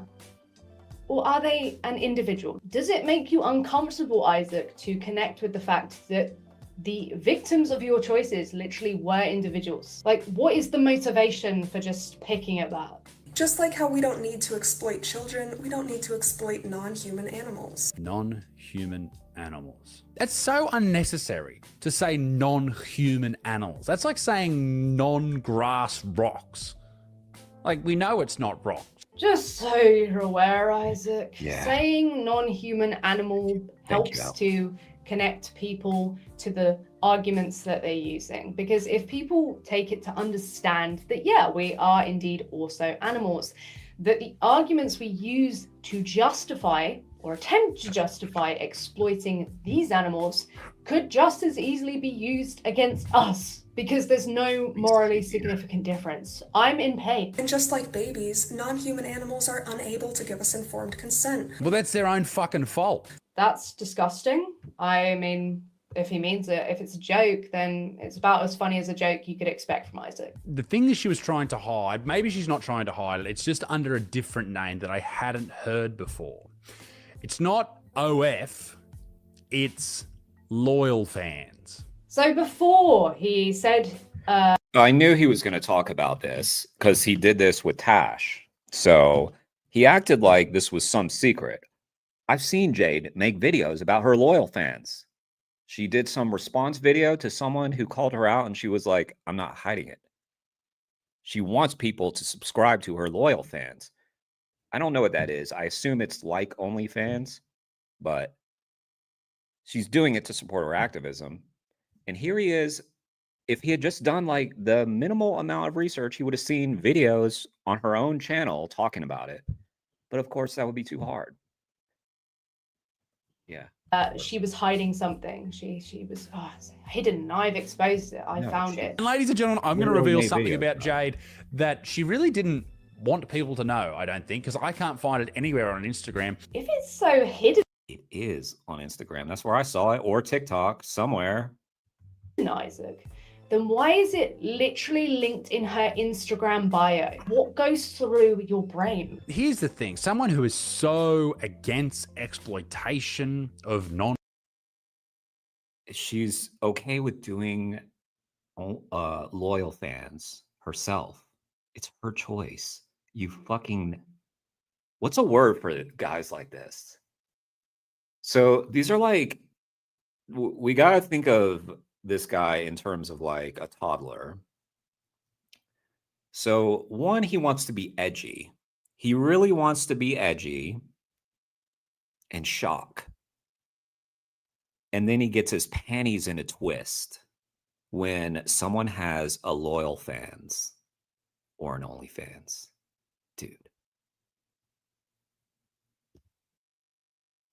Again, I don't know. If anybody has thought about sleeping with it, because I get real virginal vibes from Isaac Butterfield. I don't think he's a virgin because he has a big YouTube channel, so surely there's going to be people willing to sleep with him just for that reason alone. But my God, just please wear protection. We don't need more. We don't need more of this guy. He gives off real incel vibes. I just don't believe it. There's got to be some idiots out there that would sleep with him. I mean, but yeah, I mean, look at him getting upset. He's exposing Jade. human animals. You would think she'd also be against the exploitation of human animals, but it turns out no, particularly when it comes to the exploitation of herself. This is the argument that I saw on Jade's Instagram, and he is trying to make the argument that, oh, Jade's against exploitation, but she exploits herself by possibly putting explicit images of herself. She made a video about, I remember it because it was some girl had called her out and she had said that she had an OnlyFans. She said, I don't have an OnlyFans, I have a loyal fans. I had never heard of loyal fans at that time. So I remember that. And the fucking clown here could have just searched her page and found that video. I've only known about Jade for like 6 months, maybe. So it's a recent video. On this website. I mean, as dull as Isaac is, I don't know how many thoughts cross his mind during any given day. I think Isaac can understand, even in an instance where she's putting pictures of herself on this website. Could you understand why it might be actually exploitative if someone else made an account of Jade and put pictures of her on there? So they were exploiting her. I think Isaac could very much understand the distinction there. So even if you want to make this claim that people can exploit themselves, I think you could understand that if someone else did the same action to you, it would be much worse, right? So even if you want to go down this route, I'm not going to sit here and have an argument with you about what other people do with their own bodies. I mean, I'm shocked that the guy advocating to eat steak doesn't have very good takes when it comes to autonomy. However, even granting that take, say it is the case that she's exploiting herself, I think you could understand if someone was doing it to her, it'd be far worse. What we do to animals is exploitative and they have no say in the matter. A bull has no say when they're forced into an arena to fight to the death. An animal has no say in a research laboratory when their entire body is experimented on and they're killed when they're no longer of use or they're so damaged that they can't experiment. Get the book, Lapdog. Melanie Kaplan. Came out today, brand new. About the dogs used in research. Her dog Hammy, by the way, named after Alexander Hamilton. It's about her and Hammy, and they're exposing animal research. It's pretty awesome. On them any longer. An animal doesn't have a say when they're caged up and bile is extracted from their bodies. And look, hang on, sorry. She got a fucking quote from Jane Goodall. How about that? It's pretty awesome. R.I.P. Jane. An animal doesn't have a say when their babies are stolen from them for dairy, or their chicks and they're put in a macerator day one of their existence just because they're male, or the animals put in farms who are then sent to slaughterhouses didn't have a say either. Luckily, Isaac relieves us by ending this video and no longer giving any more of his awful takes, but the debate offer remains open. I'm sure it won't happen. I'm far too irrelevant for Isaac, so he can just hide behind that, right? Anyway, I'm in pain, so yeah. I'm just gonna go, I don't know, cry or something, or go and eat grass or whatever it is that Isaac thinks we do. Thank you so much for watching. Thank you to those of you who support the channel. I really do appreciate it. If you want to help me out, check out the links. Thank you, Elle. Here's that video. Make sure you're subbed to Vegan Gays. And since this whole video was about Jade for Justice, let's make sure we get a link to her channel. Make sure you sub to Jade, because if there's one thing that Jade we know can do, it's to trigger Isaac Butterfield. And for that, we salute you, Jade. We salute you. My God. Holy shit. All right, let's watch this thing. I think this will be a nice contrast. Okay, here's this humane cock. Really well made 10-minute vid. Okay, humane and cock about Matt Johnson and the ventilation shutdown investigation. All right, let's check it out. This one's a little more grim, just to warn y'all. 19th, 2020, in a quiet corner of Iowa, thousands of pigs. On May 19th, 2020, in a quiet corner of Iowa, thousands of pigs were loaded into a barn. 8 hours later, every one of them was dead.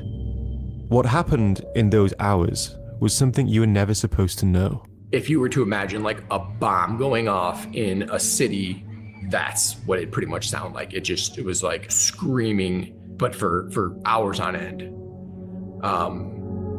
It's hard to just think of anything more horrific. That's Matt Johnson, the only person who would be arrested in connection to this crime. But to understand how he got there, we need to go back to some... Just a quick personal note. Matt Johnson is actually the person who flew me out to California to work with DXC at the time. So when I tell that story about like Wayne gave me a call, it was a butt dial. Matt Johnson is actually the one who flew me out and showed me the ropes over there at the DXC press team. Matt's a great, great dude. Very cool guy. We spent like week or 10 days or something together. He was showing me the rope. At the time, I had stuff going on personally back east, and so I stayed back east. But then I guess a year later is when I started to get more involved in the DXE press team. But yeah, Matt's a solid guy. I need to get him on the channel, actually. I don't know why I haven't, because he's actually I'm pretty sure he was one of the people that Wayne couldn't speak to, which was sort of one of the impetuses. I don't know what the word is.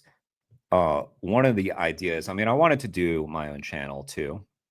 So that was the main reason. But one of the early ideas was, well, I can talk to the people that Wayne is barred from speaking to because of a court order. So basically all the people at DXC, like Elmira and Zoe and, Cassie, Wayne couldn't speak to those people. So I could interview them on my channel so that they, at the time, we had a pretty active podcast. And Matt's one of those people, but he wasn't really in the movement from what I could tell at that moment. He was sort of like stepped out at that time. So anyway, need to get him on. But yeah. Something that happened in his childhood. You see, Matt always felt like an outsider in his own town. In Iowa, hunting and animal farming have always been central to its cultural identity. But as just a 4-year-old boy, Matt rejected that culture. Now this is Christmas time. This was, kind of a talk of the family to some extent. Okay, Matthew thinks he's a vegetarian now. By the way, another thing about Matt, he blew me away with his dedication and hard work. So I can't remember what the specific things we were working on, but there were demonstrations going on. He was running the DXC press team at the time. It was just impressive to see how vigilant, how on the ball he was. He would call the media, he'd email the media, call them back to make sure they got the email. Not a lot of people do that. He was very vigilant in making sure that the media got the email, knew where we were going to be, so that they would come out and cover the story. And it's no surprise that people like he and Cassie King, who run the press team now, are able to get massive stories placed, like in the San Francisco Chronicle or the New York Times or Washington Post or whatever it is. They are very, very good at what they do. And they said, hey, Matthew, called me down to this. And as you can see, sorry to keep interrupting, but as you can see, that was one of Matt's many skills. He was, an incredible investigator, and is that they have on the property where they keep their equipment. So I go running out there where they called me to, and I walk in and they have a deer that they've killed strung up upside down, and they painted the deer's nose red. I just could not believe, just how callous and cruel, people could be. I think, that was a really formative moment for me going into the whatever it is that I've become today. Matt would grow up to become an undercover investigator of factory farms, and he noticed that Iowa Senator Ken Rosenbaum, who owned several farms himself, had pushed through what's known as an ag-gag law. Ag-gag laws prevent people from detailing the horrific conditions which these animals live in. If you film it, if you're a worker there and you're like, this is horrific, I'm going to film this and out this place, you'll go to jail. Yeah. Which is insane. In April 2019, Matt Johnson... Yeah, you know what else is insane, Joe? Not really being against that, even though you're against that. Go fuck yourself, Joe Rogan. You'll go to jail. Yeah. Which is insane. In April 2019, Matt Johnson released his investigation into one of Ken Rosenbaum's pig farms.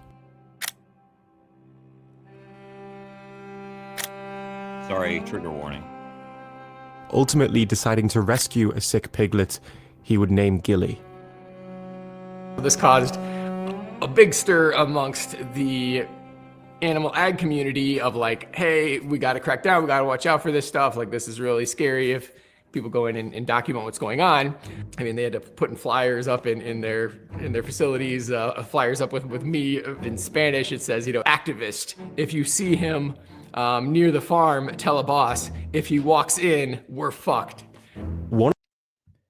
Yeah, Felix, he does excel at impersonating CEOs. He's probably most well known for, you know, impersonating CEOs to get on the likes of Fox News and what was the other one? I don't know, MSNBC or something like that. I don't know. He did it twice.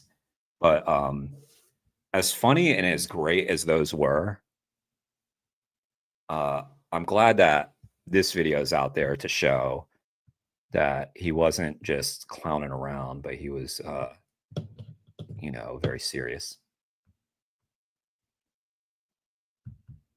One of the people who saw that flyer was a truck driver working for Iowa Select Farms. His name was Lucas Walker, and he decided, Brian, that would be fucking great. Oh my God.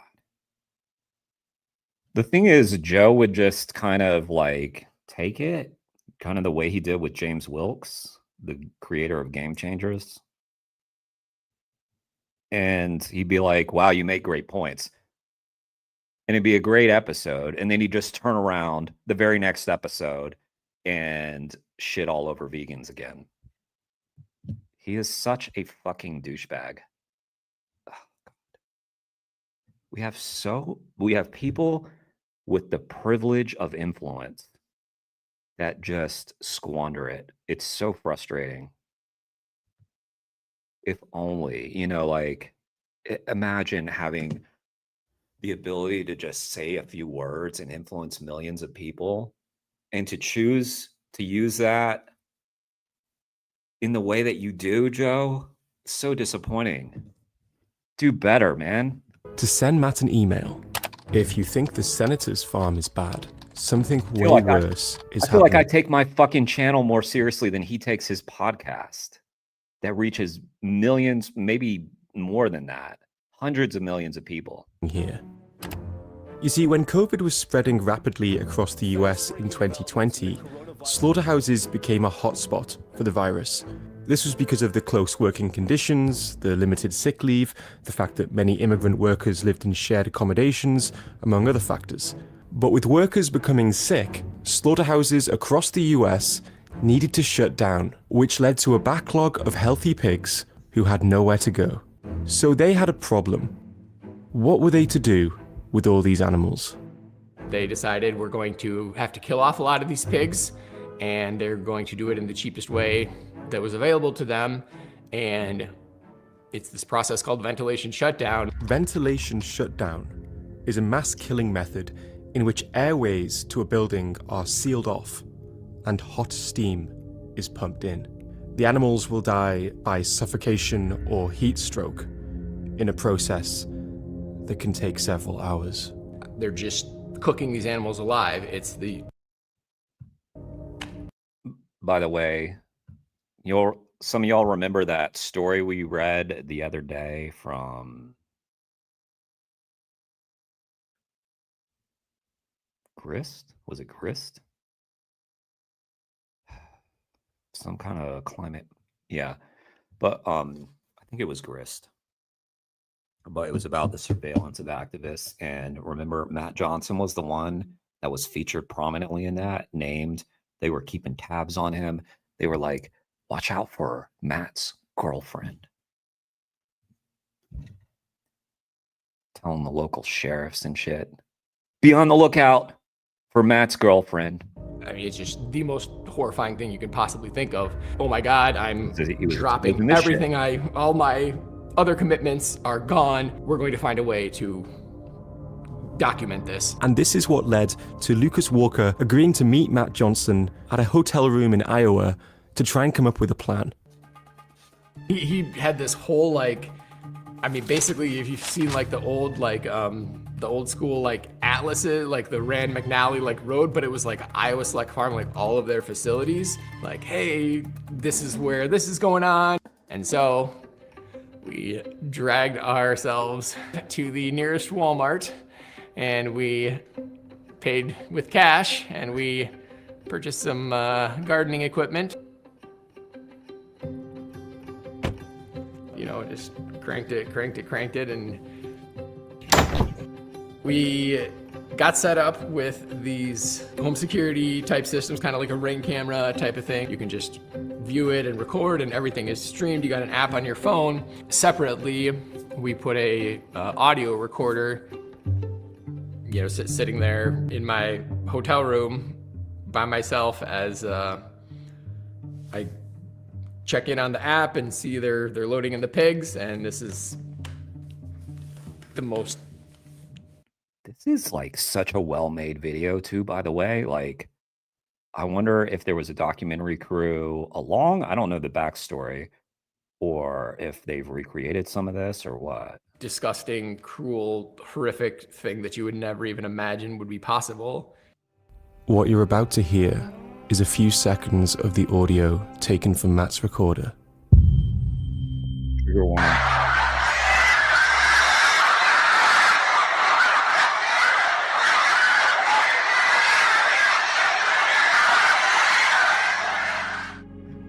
Oh, okay, let me not pause on that. Hang on. So, where was the camera at in terms of what was the range of sight? Okay, since we're just gonna stare at it. Wait. We'll They should see. It was pointed, it was in the south. Okay, NPR, look me in the fucking eye, NPR. Why is that sound not on your airwaves? That is what your listeners need to hear. And then maybe people would value public radio for telling them the truth. Or this audio. Why isn't this on Fresh Air? Why isn't this featured on This American Life? Why isn't this on Morning Edition, on All Things Considered? Why isn't it on Iowa Public Radio and all the stations across the country? Tell me why. I think I know why. Could it have something to do with your donors or the fact that you guys don't want to fucking know either? You can't handle it. I remember when y'all told me this, our listeners can't handle that. Just so y'all know, that's what I was told about the NPR listener. They can't handle this. Okay, well, it looks like 10 people on YouTube can handle it. They're fine. So yeah, NPR.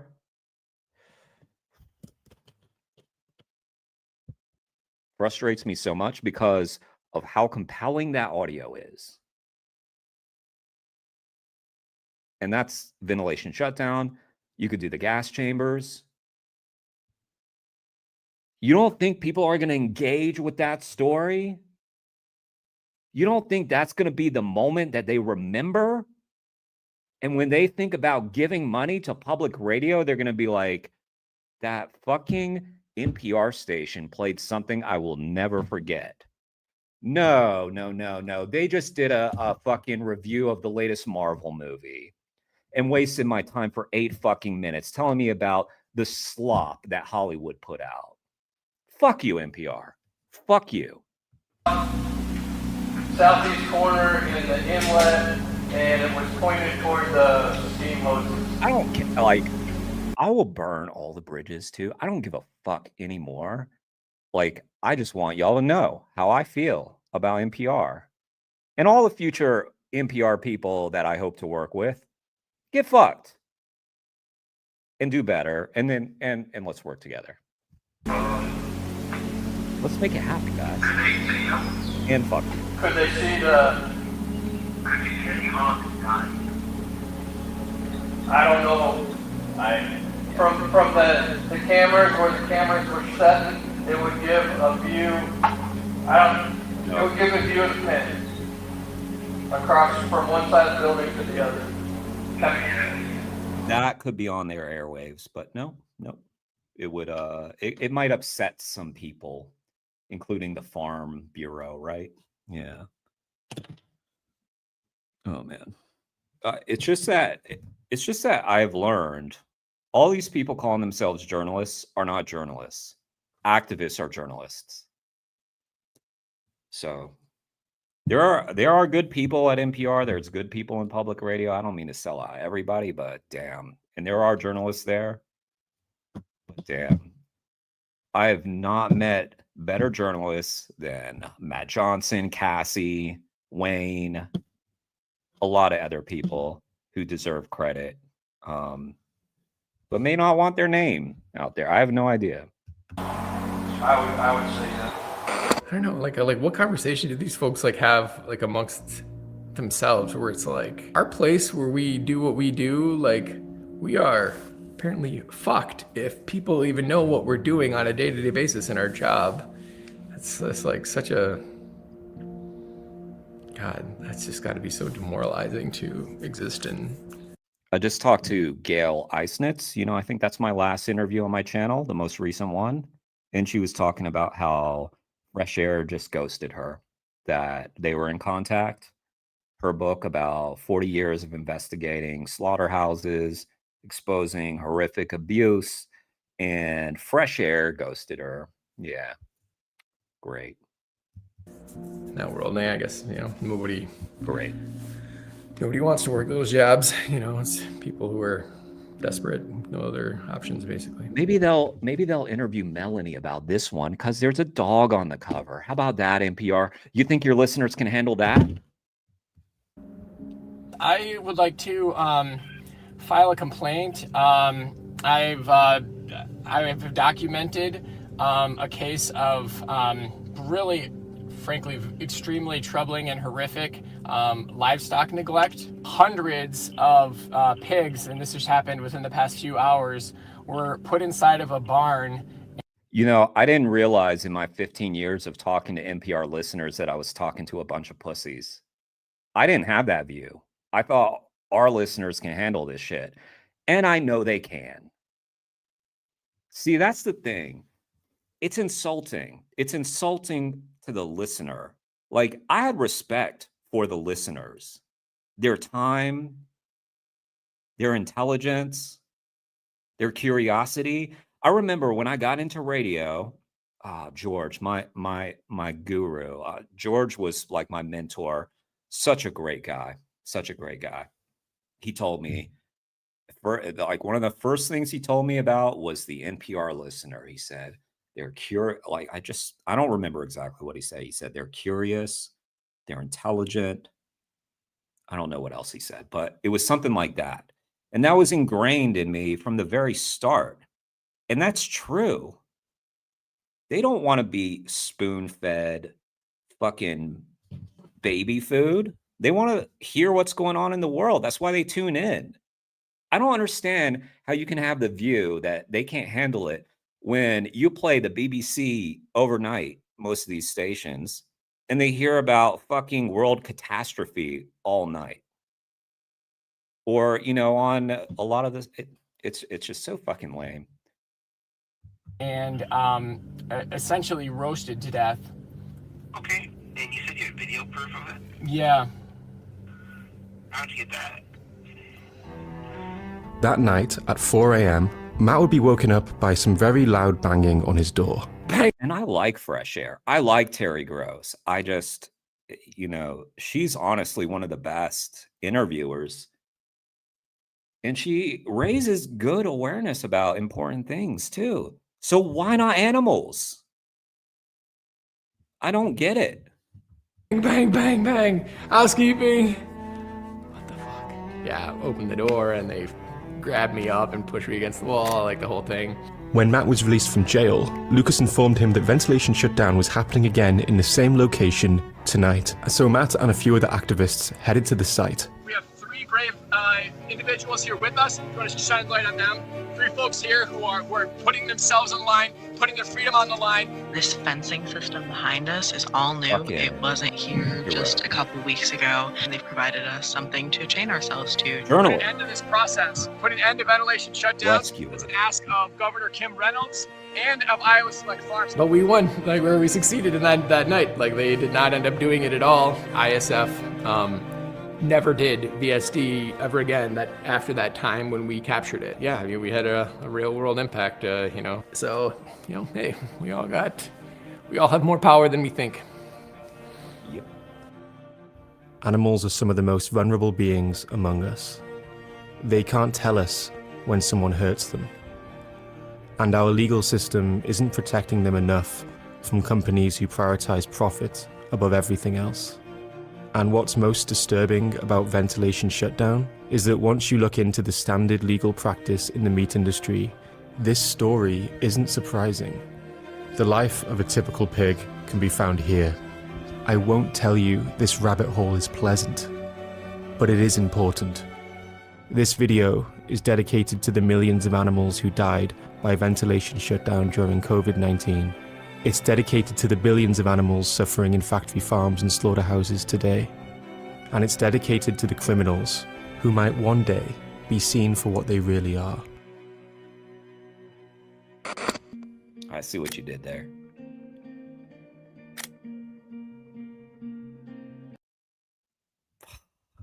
On May 19th... That was so good.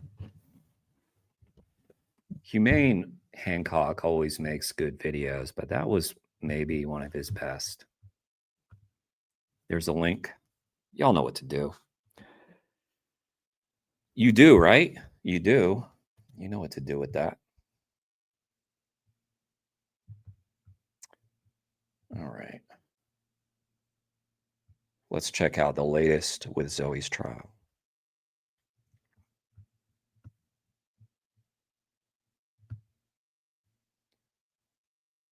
Case.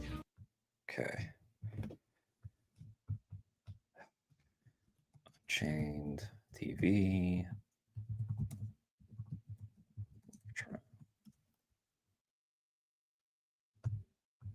I know it's not the most glamorous viewing. My views drop when I start playing this, but what are you going to do? All right, we've got so much breaking news for you in this extraordinary case. We're talking about this woman, Zoe Rosenberg, 23 years old. She faces up to 5 years behind bars. She was arrested back in November 2023 for rescuing 4 chickens. And the big battle is really a tug of war, an existential battle over industrialized animal agriculture. The defense trying to make the case that these are not mere products, that these are sentient beings, living beings who deserve to live. Just to go back and recap, this is the action in question for which the woman you're looking at there, 23-year-old Zoe Rosenberg, was charged back in June of 2023. She rescued 4 chickens. You are watching that rescue in progress right now. She pulls those chickens out of that crate. She examines, she finds 4 that she deems to be sick and suffering, and she takes them out. And the first witness for the defense, and the defense case started just yesterday. Okay, this is 5 weeks in, day 17 of the chicken rescue trial. And we're finally getting to the defense case, and it's turning into a battle over that witness. Her name is Carla Cabral. She took care of these chickens after they were rescued. The rescue you're seeing right Battle over Carla Cabral. now. They were taken to Carla Cabral, who is a vet tech. But the prosecution in cross-examination is trying to establish that she's really more of an activist, to which we say, why not both? Why can't you be a vet tech and an activist? Why can't you care for animals and know how to take care of them? Let's go straight out to Matthew Zerbil, who is live outside the courthouse. Court's set to resume in just about half an hour. Matthew, you were in court yesterday during this dramatic back and forth. Music. Between the prosecution and the defense over essentially how to characterize Carla Cabral. What can you tell us? Yeah, so the prosecution now, I don't know if you can turn the music off, sorry. Yeah, the prosecution talking. now I will. is trying They got Matthew out in the rain. to paint Carla as a radical activist who will say anything that she, do anything that she wants and say anything that she wants to for her case in court, trying to say that she has a lot of bias and therefore can't speak honestly about the state of the chickens. That's essentially their argument. And it really all hinges on just 1 or 2 questions that Carla answered. One of them was that these chickens were doing worse than other chickens that she's found at similar factory farms or from slaughterhouses. That was one of the things that she was able to testify to. And now they're trying to say that that comparison is speaking to a sort of a broader animal rights narrative. And they're trying to bring in every social media page. They had a whole stack of like 10 social media posts, a number of actions that she's done, twice that she has glued her hands to the counters, once of an ag committee that was discussing a potential animal rights bill after they were refusing to really seriously hear it, and once to Trader Joe's to ask them to drop Purdue. They want those in. They want the rescue that she did of goats at Meinberg Supplier, which supplies the Whole Foods, in. They want to be able to talk about all of that. They want to talk about old social media posts from a long time ago, telling people that they were either part of the problem or part of the solution by being vegan. And largely the judge has been just allowing them to bring all of those in. He's denied one or two social media posts as potentially prejudicial. But as the Thanks for tuning in, guys. Please hit sub if you're not sub to the channel so that I can grow this thing. We hit 600 the other day. Pretty exciting. Milestones. I like milestones. Maybe we should hit another one during this stream. Let's go big. Let's hit 1 million subs during this stream. Let's make it happen. Defense is saying all of these are incredibly prejudicial, bringing the same idea again and again. If you can't dream big,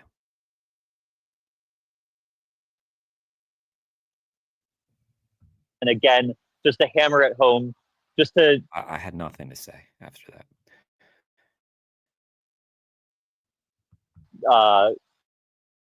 It's not really adding anything to their case to bring it in past one or two social media posts to say, yes, she is very committed to animal rights. And it might even go to a constitutional issue if they're bringing in religious protected, deeply held beliefs to try and be claiming that she has prejudice on that ground. But unfortunately, the judge has not been very receptive to that idea. He's been... I mean, she's a witness for the defense. Allowing them to bring in a number of things. She will need to testify to whether or not she was part of the Meinberg. I thought we already did it. I thought she was already allowed to speak as an expert witness. What's going on now? I don't get it. Rescue, and both times that she has glued her hands to tables in protest. Sorry, maybe I wasn't. I just want to ask you a follow-up. Also, we're trying to select the jury, and they have 7 men and 5 women finally selected. Did the prosecution ask prospective jurors if they were vegan or knew any vegans? And then if they said yes, they used their peremptory challenges to get rid of them? Yes, they did. There were 2 people that I was watching as they did that. Now, they don't have to say exactly why they're using a peremptory challenge, but it did seem pretty clear to me that that was the only thing that they'd potentially be opposed to with those jurors. Thank you so much, Matthew. Great update. Wow. So are we criminalizing veganism? Let's go straight out to Ellen Dent, Animal Alliance Network. What are your thoughts when you hear about this? I mean, it sounds pretty prejudicial to ask the jurors if they're vegan or if they know any vegans.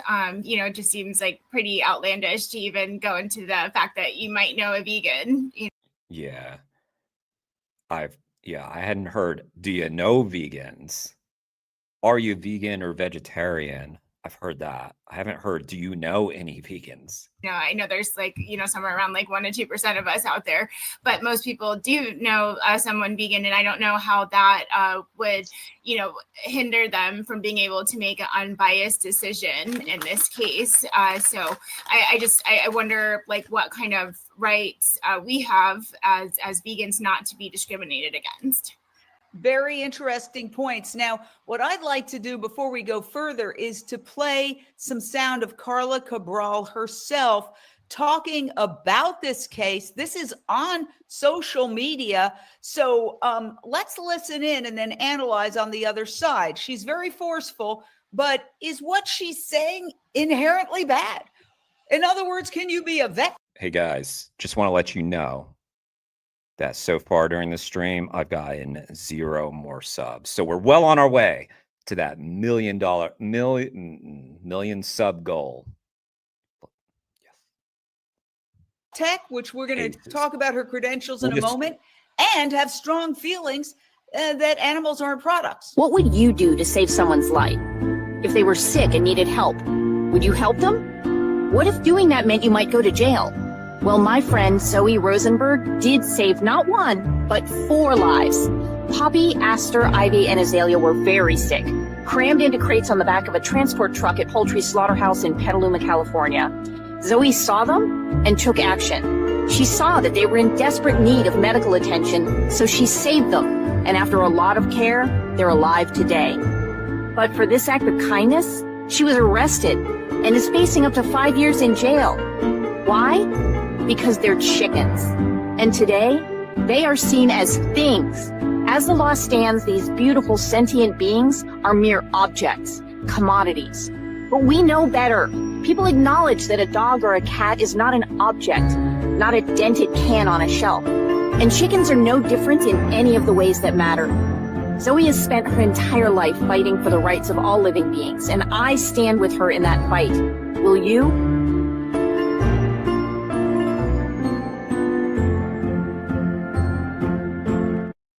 So Renee King Sonnen, former cattle rancher turned vegan sanctuary owner out of Texas. What do you make of it? That music reminded me of that game, right, Mary? What game was it called? Midnight Walk. Is it an either or could Carla be a vet tech who took really good care and analyzed these animals for their illness after they were rescued and be an activist? Well, you know, obviously she can be a outstanding vet tech and a compassionate, you know, 100% committed animal rights activist. And what we're really seeing here is the criminalization of the, you know, the vegan population, of people who are choosing compassion over cruelty.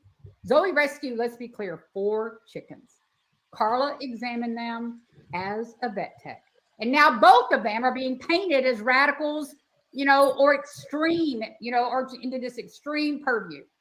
You know, if somebody pulled a dog out of a burning house, they'd be honored, celebrated. I'll be right back. They certainly wouldn't be persecuted or prosecuted.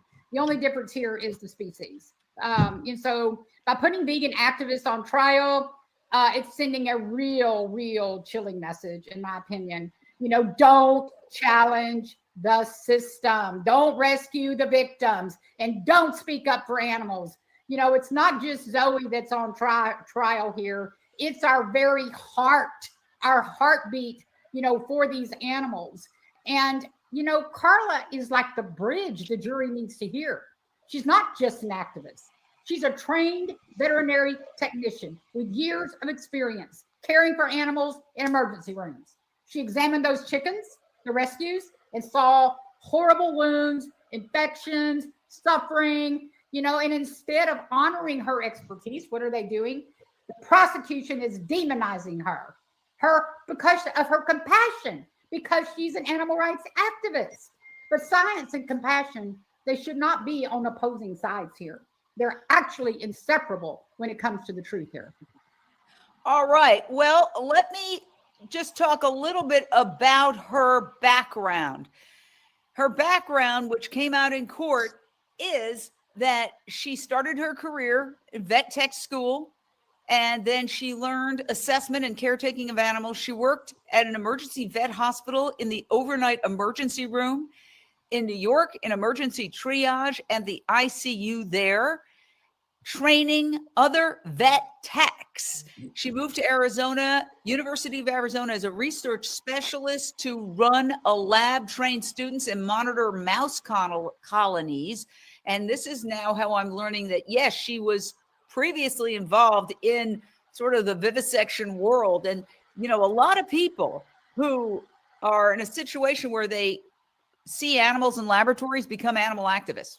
One of the lead people at PETA is a doctor who was a vivisector, and she couldn't take it anymore. And she left the profession and started to work for PETA to end vivisection. Finally, Carla worked at the One Living Sanctuary, her most recent position, Jolene's Retreat Sanctuary. So there you have it. That seems like pretty good credentials. Hey guys, Check this out. You seeing that?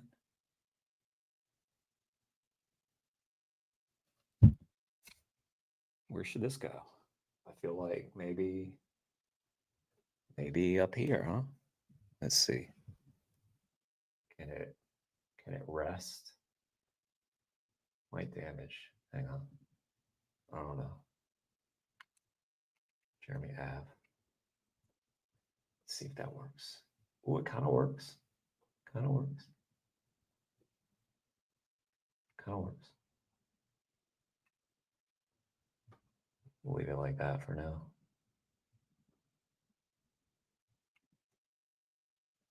Here, we'll just put Jeremy. You'll see that? Is it in there? It's probably too little. Anyway, okay. Abram of the Captain Paul Watson Foundation. What are your thoughts? Yes, indeed. Ooh, I agree Captain with all that Paul you Watson said, Foundation. and Renee and Ellen. Good guess. Carla would definitely be considered a hero had it been a different species, whether it's a cat or a dog, even a horse, possibly. Yeah. We would have said, oh my goodness, what a hero. And everybody, thousands, millions of people would prop her.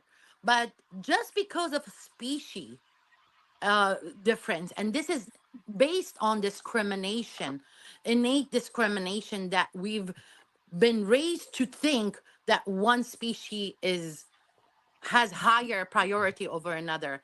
I've had a chicken, and I know I rescued that little chick from my neighbor who always bought animals for her kid as toys. He actually burned some of the turtles he had under hot water. I had to rescue two of them. One died immediately, the God. other survived. And two so big, and I sent to sanctuary. This little chick, she ran to the door every time I Fucking turned the knob.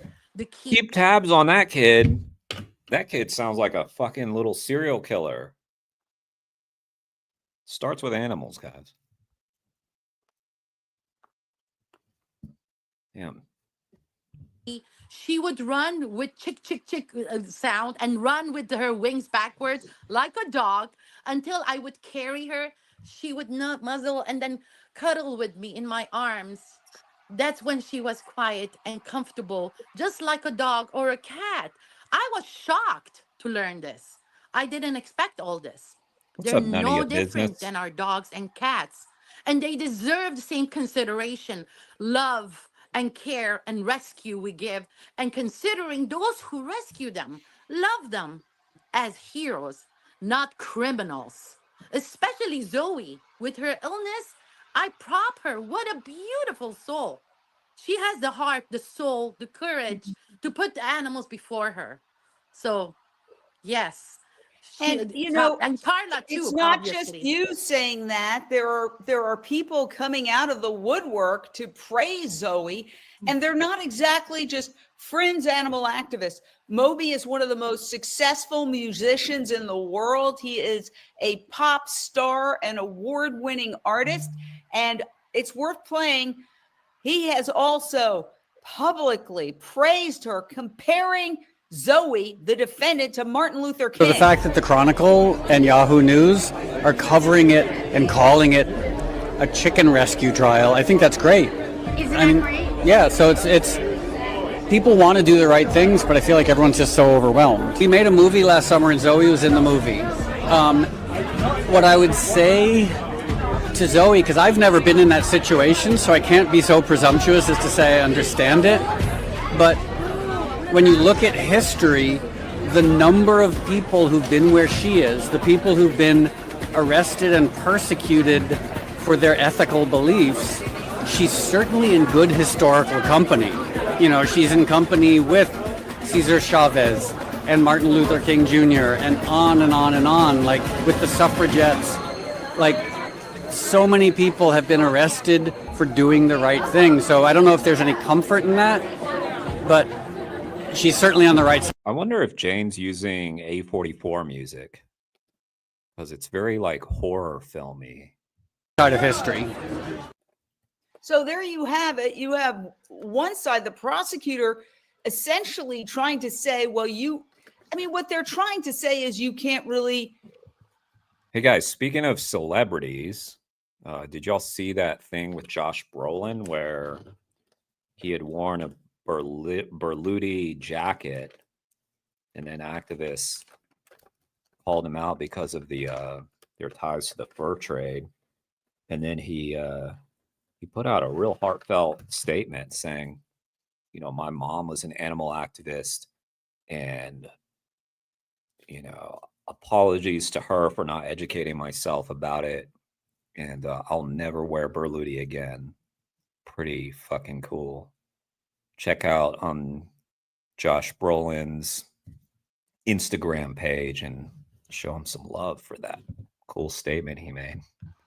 Correctly and objectively diagnose animals if you are an activist. That's, I think, their underlying message. Correct me if I'm wrong, Matthew. I mean, is that the sense you're getting?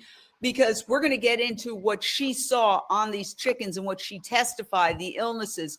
But do you get a sense in court of the tug of war? Oh, you can't trust what she's got to say because she's an animal activist, because she got arrested, because she's protested. It's actually a little weird that the prosecution has barely felt the need to defend why these are relevant. All they say is something about bias, but they don't really say what specifically they're alleging that she might be having a bias to do or to say. I guess implicitly it's that she would be maybe overhyping the conditions that the chickens were in to describe them as worse than they really were. But they haven't even very directly made that argument. Interesting. Well, let's talk about what she herself said about these chickens. I've got some quotes from a feed that is monitoring. And by the way, we're not. Also, just like realistically speaking, I mean, we've seen the video. We've seen how Zoe conducted the rescue. But I mean, if there was a chicken, like, you know, barely alive, I don't know, like, that had no chance, I don't know if you would rescue that one over one that you thought will make it, if you had the choice, right? So they were describing the conditions of chickens that I guess they thought they could save the lives of. So yeah, I still haven't seen A44. I need to, but yeah, check out his Instagram, Josh Brolin, Brolin. I think it's like his latest thing. It's him like standing there with the jacket, and he's like, "Apologies to my mother." It's pretty cool. It showed a lot of humility. Guy was like willing to like admit being wrong. Not a lot of people can do that. Not in court with cameras rolling because we were rejected. We asked to be the pool camera. There are no cameras in the courtroom, moving or still. So this is how we're getting information from the court. So here's what she said about 2 of the 4 chickens. Aster, that's one of the chickens' names. Cabral testifies to finding bumblefoot, a bacterial infection that caused the pads of her feet to scab. Left untreated, it could be fatal. Aster had many lacerations on her body and diarrhea that worried Cabral about a parasitic infection.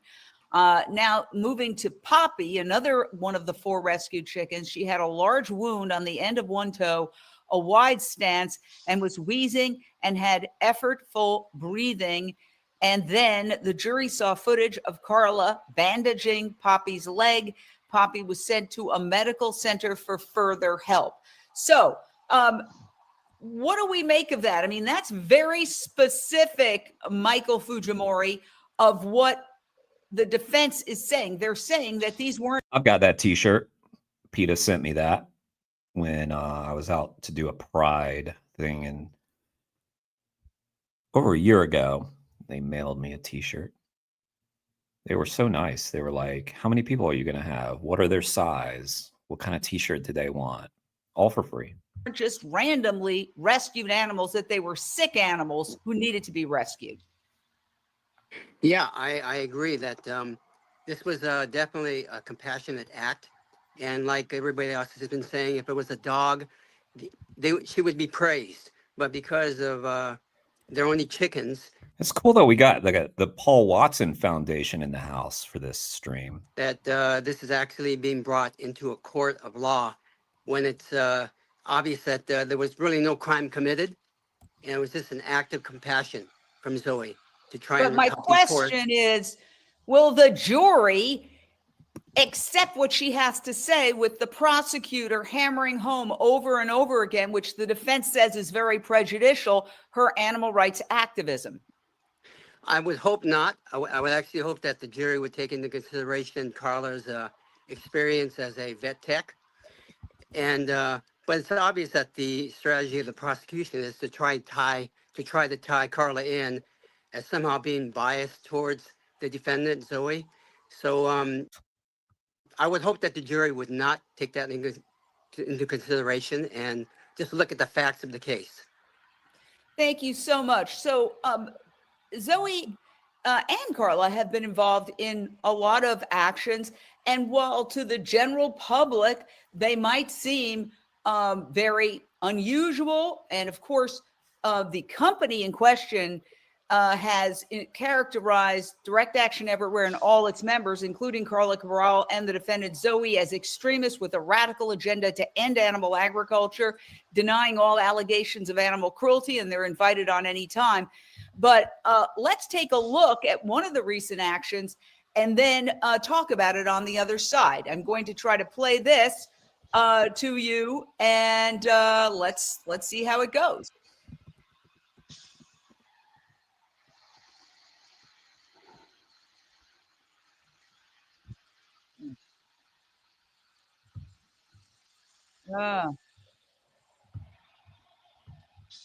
Dead pile of discarded mother and baby goats and other conditions they charge violate California's statutes against animal cruelty.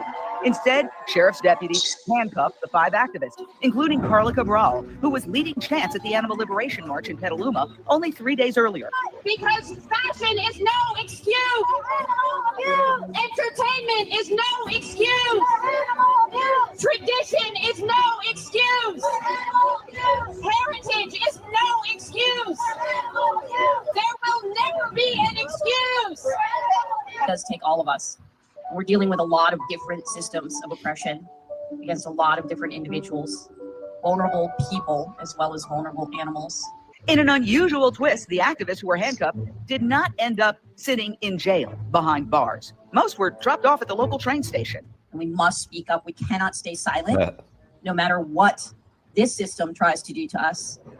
I know for me personally, if they had taken us to jail, no matter how long I sat there, in my mind, I know it doesn't matter. They are going to live. Well, they were all released without any charges being filed against them. Authorities did say it was pending further investigation, so it's unclear what could happen down the road. Murray Holden is the attorney with Direct Action Everywhere, who argues these open rescues of animals are legal because they maintain the animals being removed are sick and suffering. You're an attorney. What is your explanation for why you feel that is legal? I feel that that's legal for several reasons. First of all, under California law and under the law of many states in our country, activists can take action to rescue someone who is in the risk of having significant bodily harm committed to them or death committed to them or being subject to, quote, a significant evil. During the several days of this animal liberation convergence, there was another open rescue of factory farmed animals. Direct Action Everywhere says 2 chickens were also rescued. Okay, we're going to stop that now, though, and get back to what we're talking about, because you got a sense of Carla Cabral there as a fierce activist. Does that in any way invalidate her? And as you are going into court, you've got to go in there right now. I want to get a final thought from Matthew. What was the reaction of the fellow activists who have packed the courtroom to support Zoe Rosenberg regarding how the defense case is being challenged by the prosecutor? Yeah, I think everyone here is very worried that the jury will be biased by some of the things that are coming in. But in the end, I think we're all very optimistic about how the defense will be able to say, look, you have all these beliefs, but like none of the social media posts here are relevant. You're a vet tech, you have experience, you know, you understand chickens, you've worked with many chickens over the years. And so you were able to diagnose these chickens. That's all you're really being asked to do here in court. Your other positions weren't relevant to how you're able to see and empathize with all the medical issues that the chickens were having. And I think it's going to show that Carla is incredibly brave in the end. I don't think that the prosecution will be able to, in the end, paint her so badly. Even just watching today, there was a hearing before outside of the jury's presence in case Carla would want to take the Fifth Amendment when talking about the goat rescue that she did. And she was smiling as she said, no, I'll talk about that. I won't plead the Fifth Amendment. And I will say everything that I've done because this is something I believe in. And I think that will also go to the jury. Thank you, Matthew. I know you got to get into court. Great job today. Appreciate you. Matthew Zerbel, thank you so much. Nice job, Matthew. All right. So appreciate you. All right. Well, let's round robin. What are your thoughts, Renee King-Sonnen? Well, I go back to that quote you always use from Mahatma Gandhi. First they ignore you, then they laugh at you, then they fight you, and then you win. I love that quote because this trial feels like that. They're ignoring, they're laughing, they're trying to fight. But for years, animal rights activists have been ignored. We were mocked as extreme or fringe. And now in this courtroom, the system is fighting us tooth and nail. It's going to happen. We are on the right side of history, and this is unprecedented. And if history is any guide, that's exactly the stage right before real change breaks through, Jane. Absolutely. I mean, and you're a living testament to that. You were the other side. So, exactly. When people say, well, nobody's going to change, getting to the trial that Wayne Hsiung was acquitted in several years ago, because he was convicted, but he was also acquitted when it came to this trial where he and some associates took some piglets out of a factory farm. And this is in another state. And some of the jurors said that at the end of the case, they really felt very, very connected to his position. And I will say that Wayne Hsiung, being an attorney, is a very compelling speaker.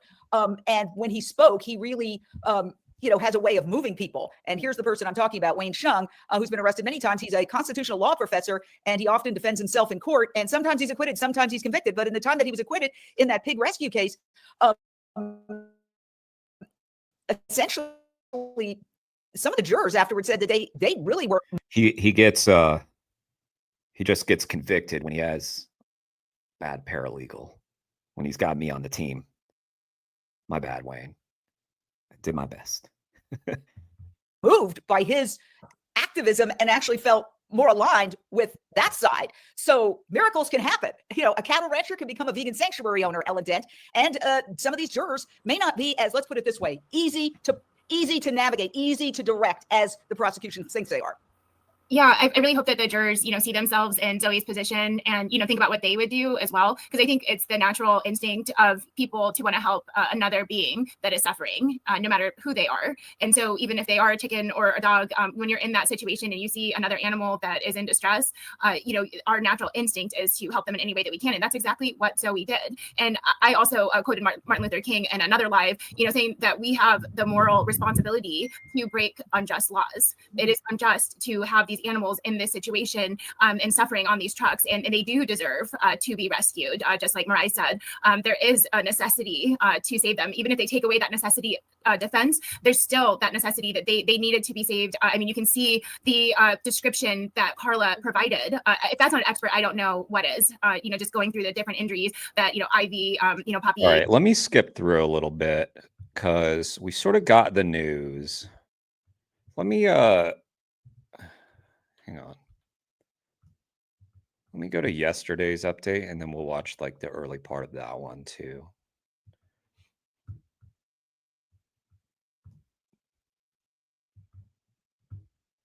But not the whole thing. Approximately.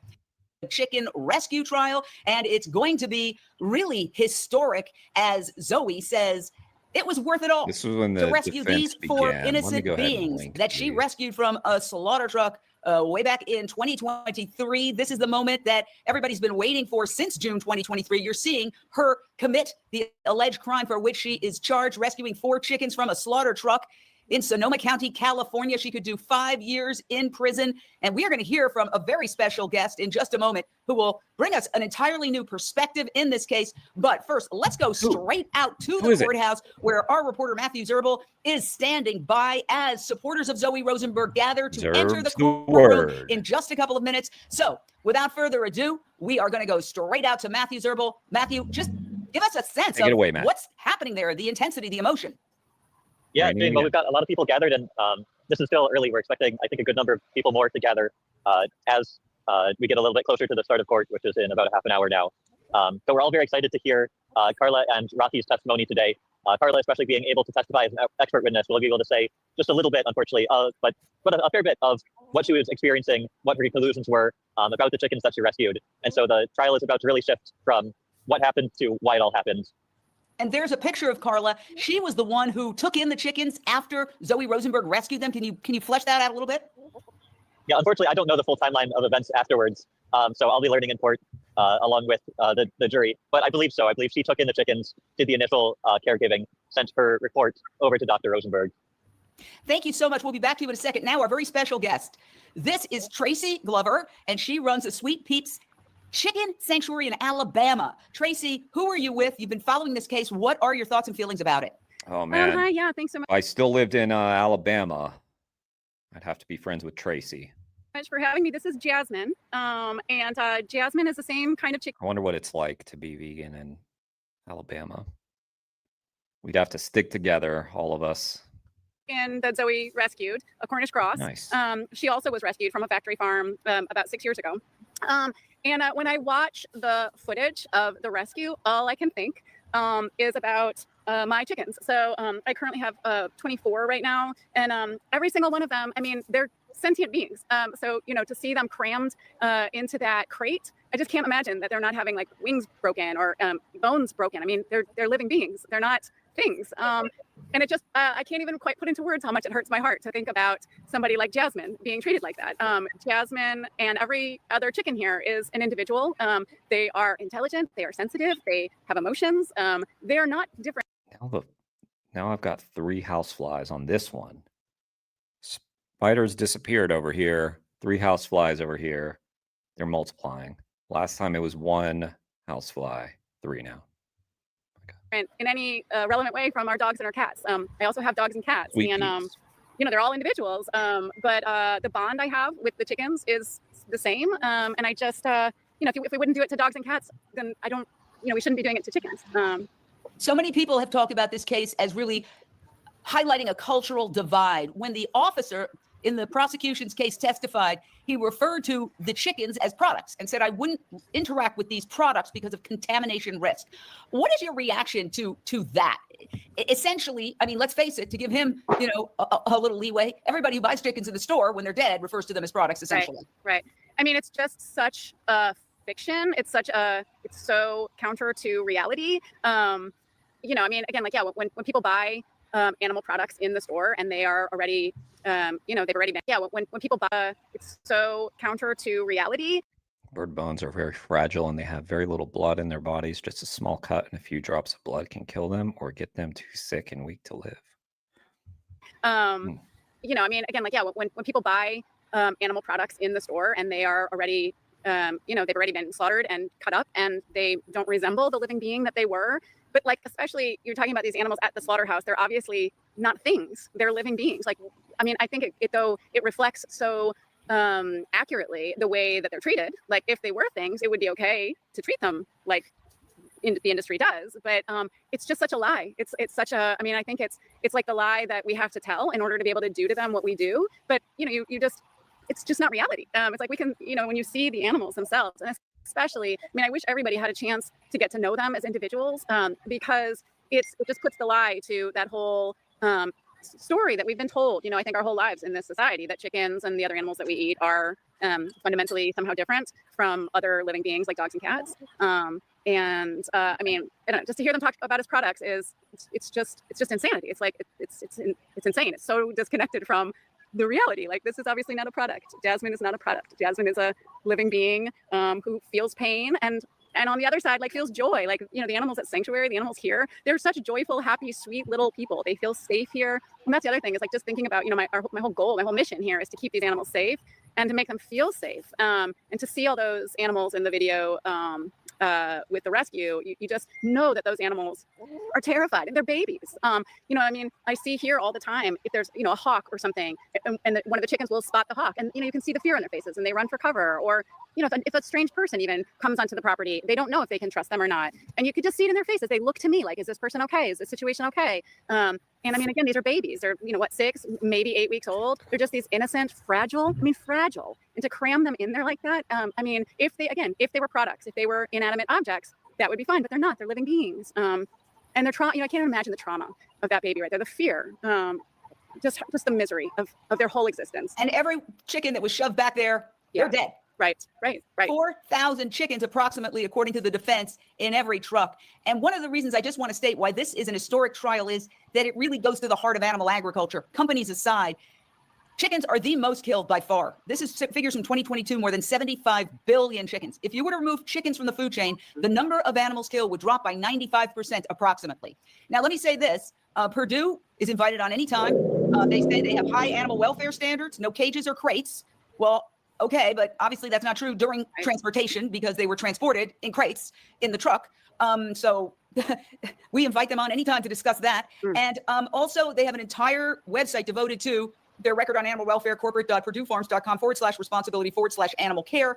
They say they're a leader in animal welfare, dedicated to the highest standards of animal care, and give their birds space to roam to the outdoors, and basically say DXE is an extremist group with the ultimate goal of ending animal agriculture. So before we move on and go back to court, what is your reaction? And again, we invite them on anytime. And those trucks are industry standards. They're not unique to this company or any company, but just in the transportation, what would you say? Yeah, I mean, like one thing too that in that list of, you know, humane conditions, and it says the ability to express their natural behaviors. I don't even know how they could make that claim.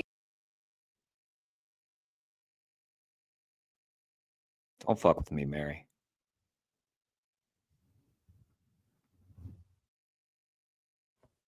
That is Jeremy Ave. That's not going to work there. Jeremy Ave, not Spider Ave. I mean, there's obviously nothing natural about that truck, but also, you know, I don't know where they're coming from. But for sure, in that moment, they're still alive. And that's just, I mean, I don't know how a living being, like how you could think that they wouldn't be injured, treating them like that. Yeah, I mean, I just think it's a lot of propaganda on it that you know, it seems to me, this is a crate. Yeah, that's a crate, and this is not natural. There's nothing natural about being packed in like this. It's just, yeah, I mean, it's got to be. I'm sure that if there are 4,000 birds on that truck, and Zoe rescued 4. I mean, I can't imagine how many more have injuries or other, you know, health issues besides just, again, like the real, you know, these are emotional, sensitive beings. Like, imagine if we did that to dogs or cats, just how terrified they would be. So, I mean, I don't know. I think, like you say, though, I mean, there's so much that is considered standard industry practice that's legal, that leads to tremendous suffering. That's tremendously cruel, and we can't square it with who they really are. And so we have to lie about who they are. I mean, like Jasmine, again, she was rescued from a factory farm over 6 years ago. You know, the typical age that these birds are sent to slaughter is 6 to 8 weeks old. The birds in that crate in the video, they're 6 to 8 weeks old max. They look older because they've been so genetically manipulated to grow so big that they appear to be almost like adults, but they're babies. I promise they were peeping. They were peeping like chicks peep.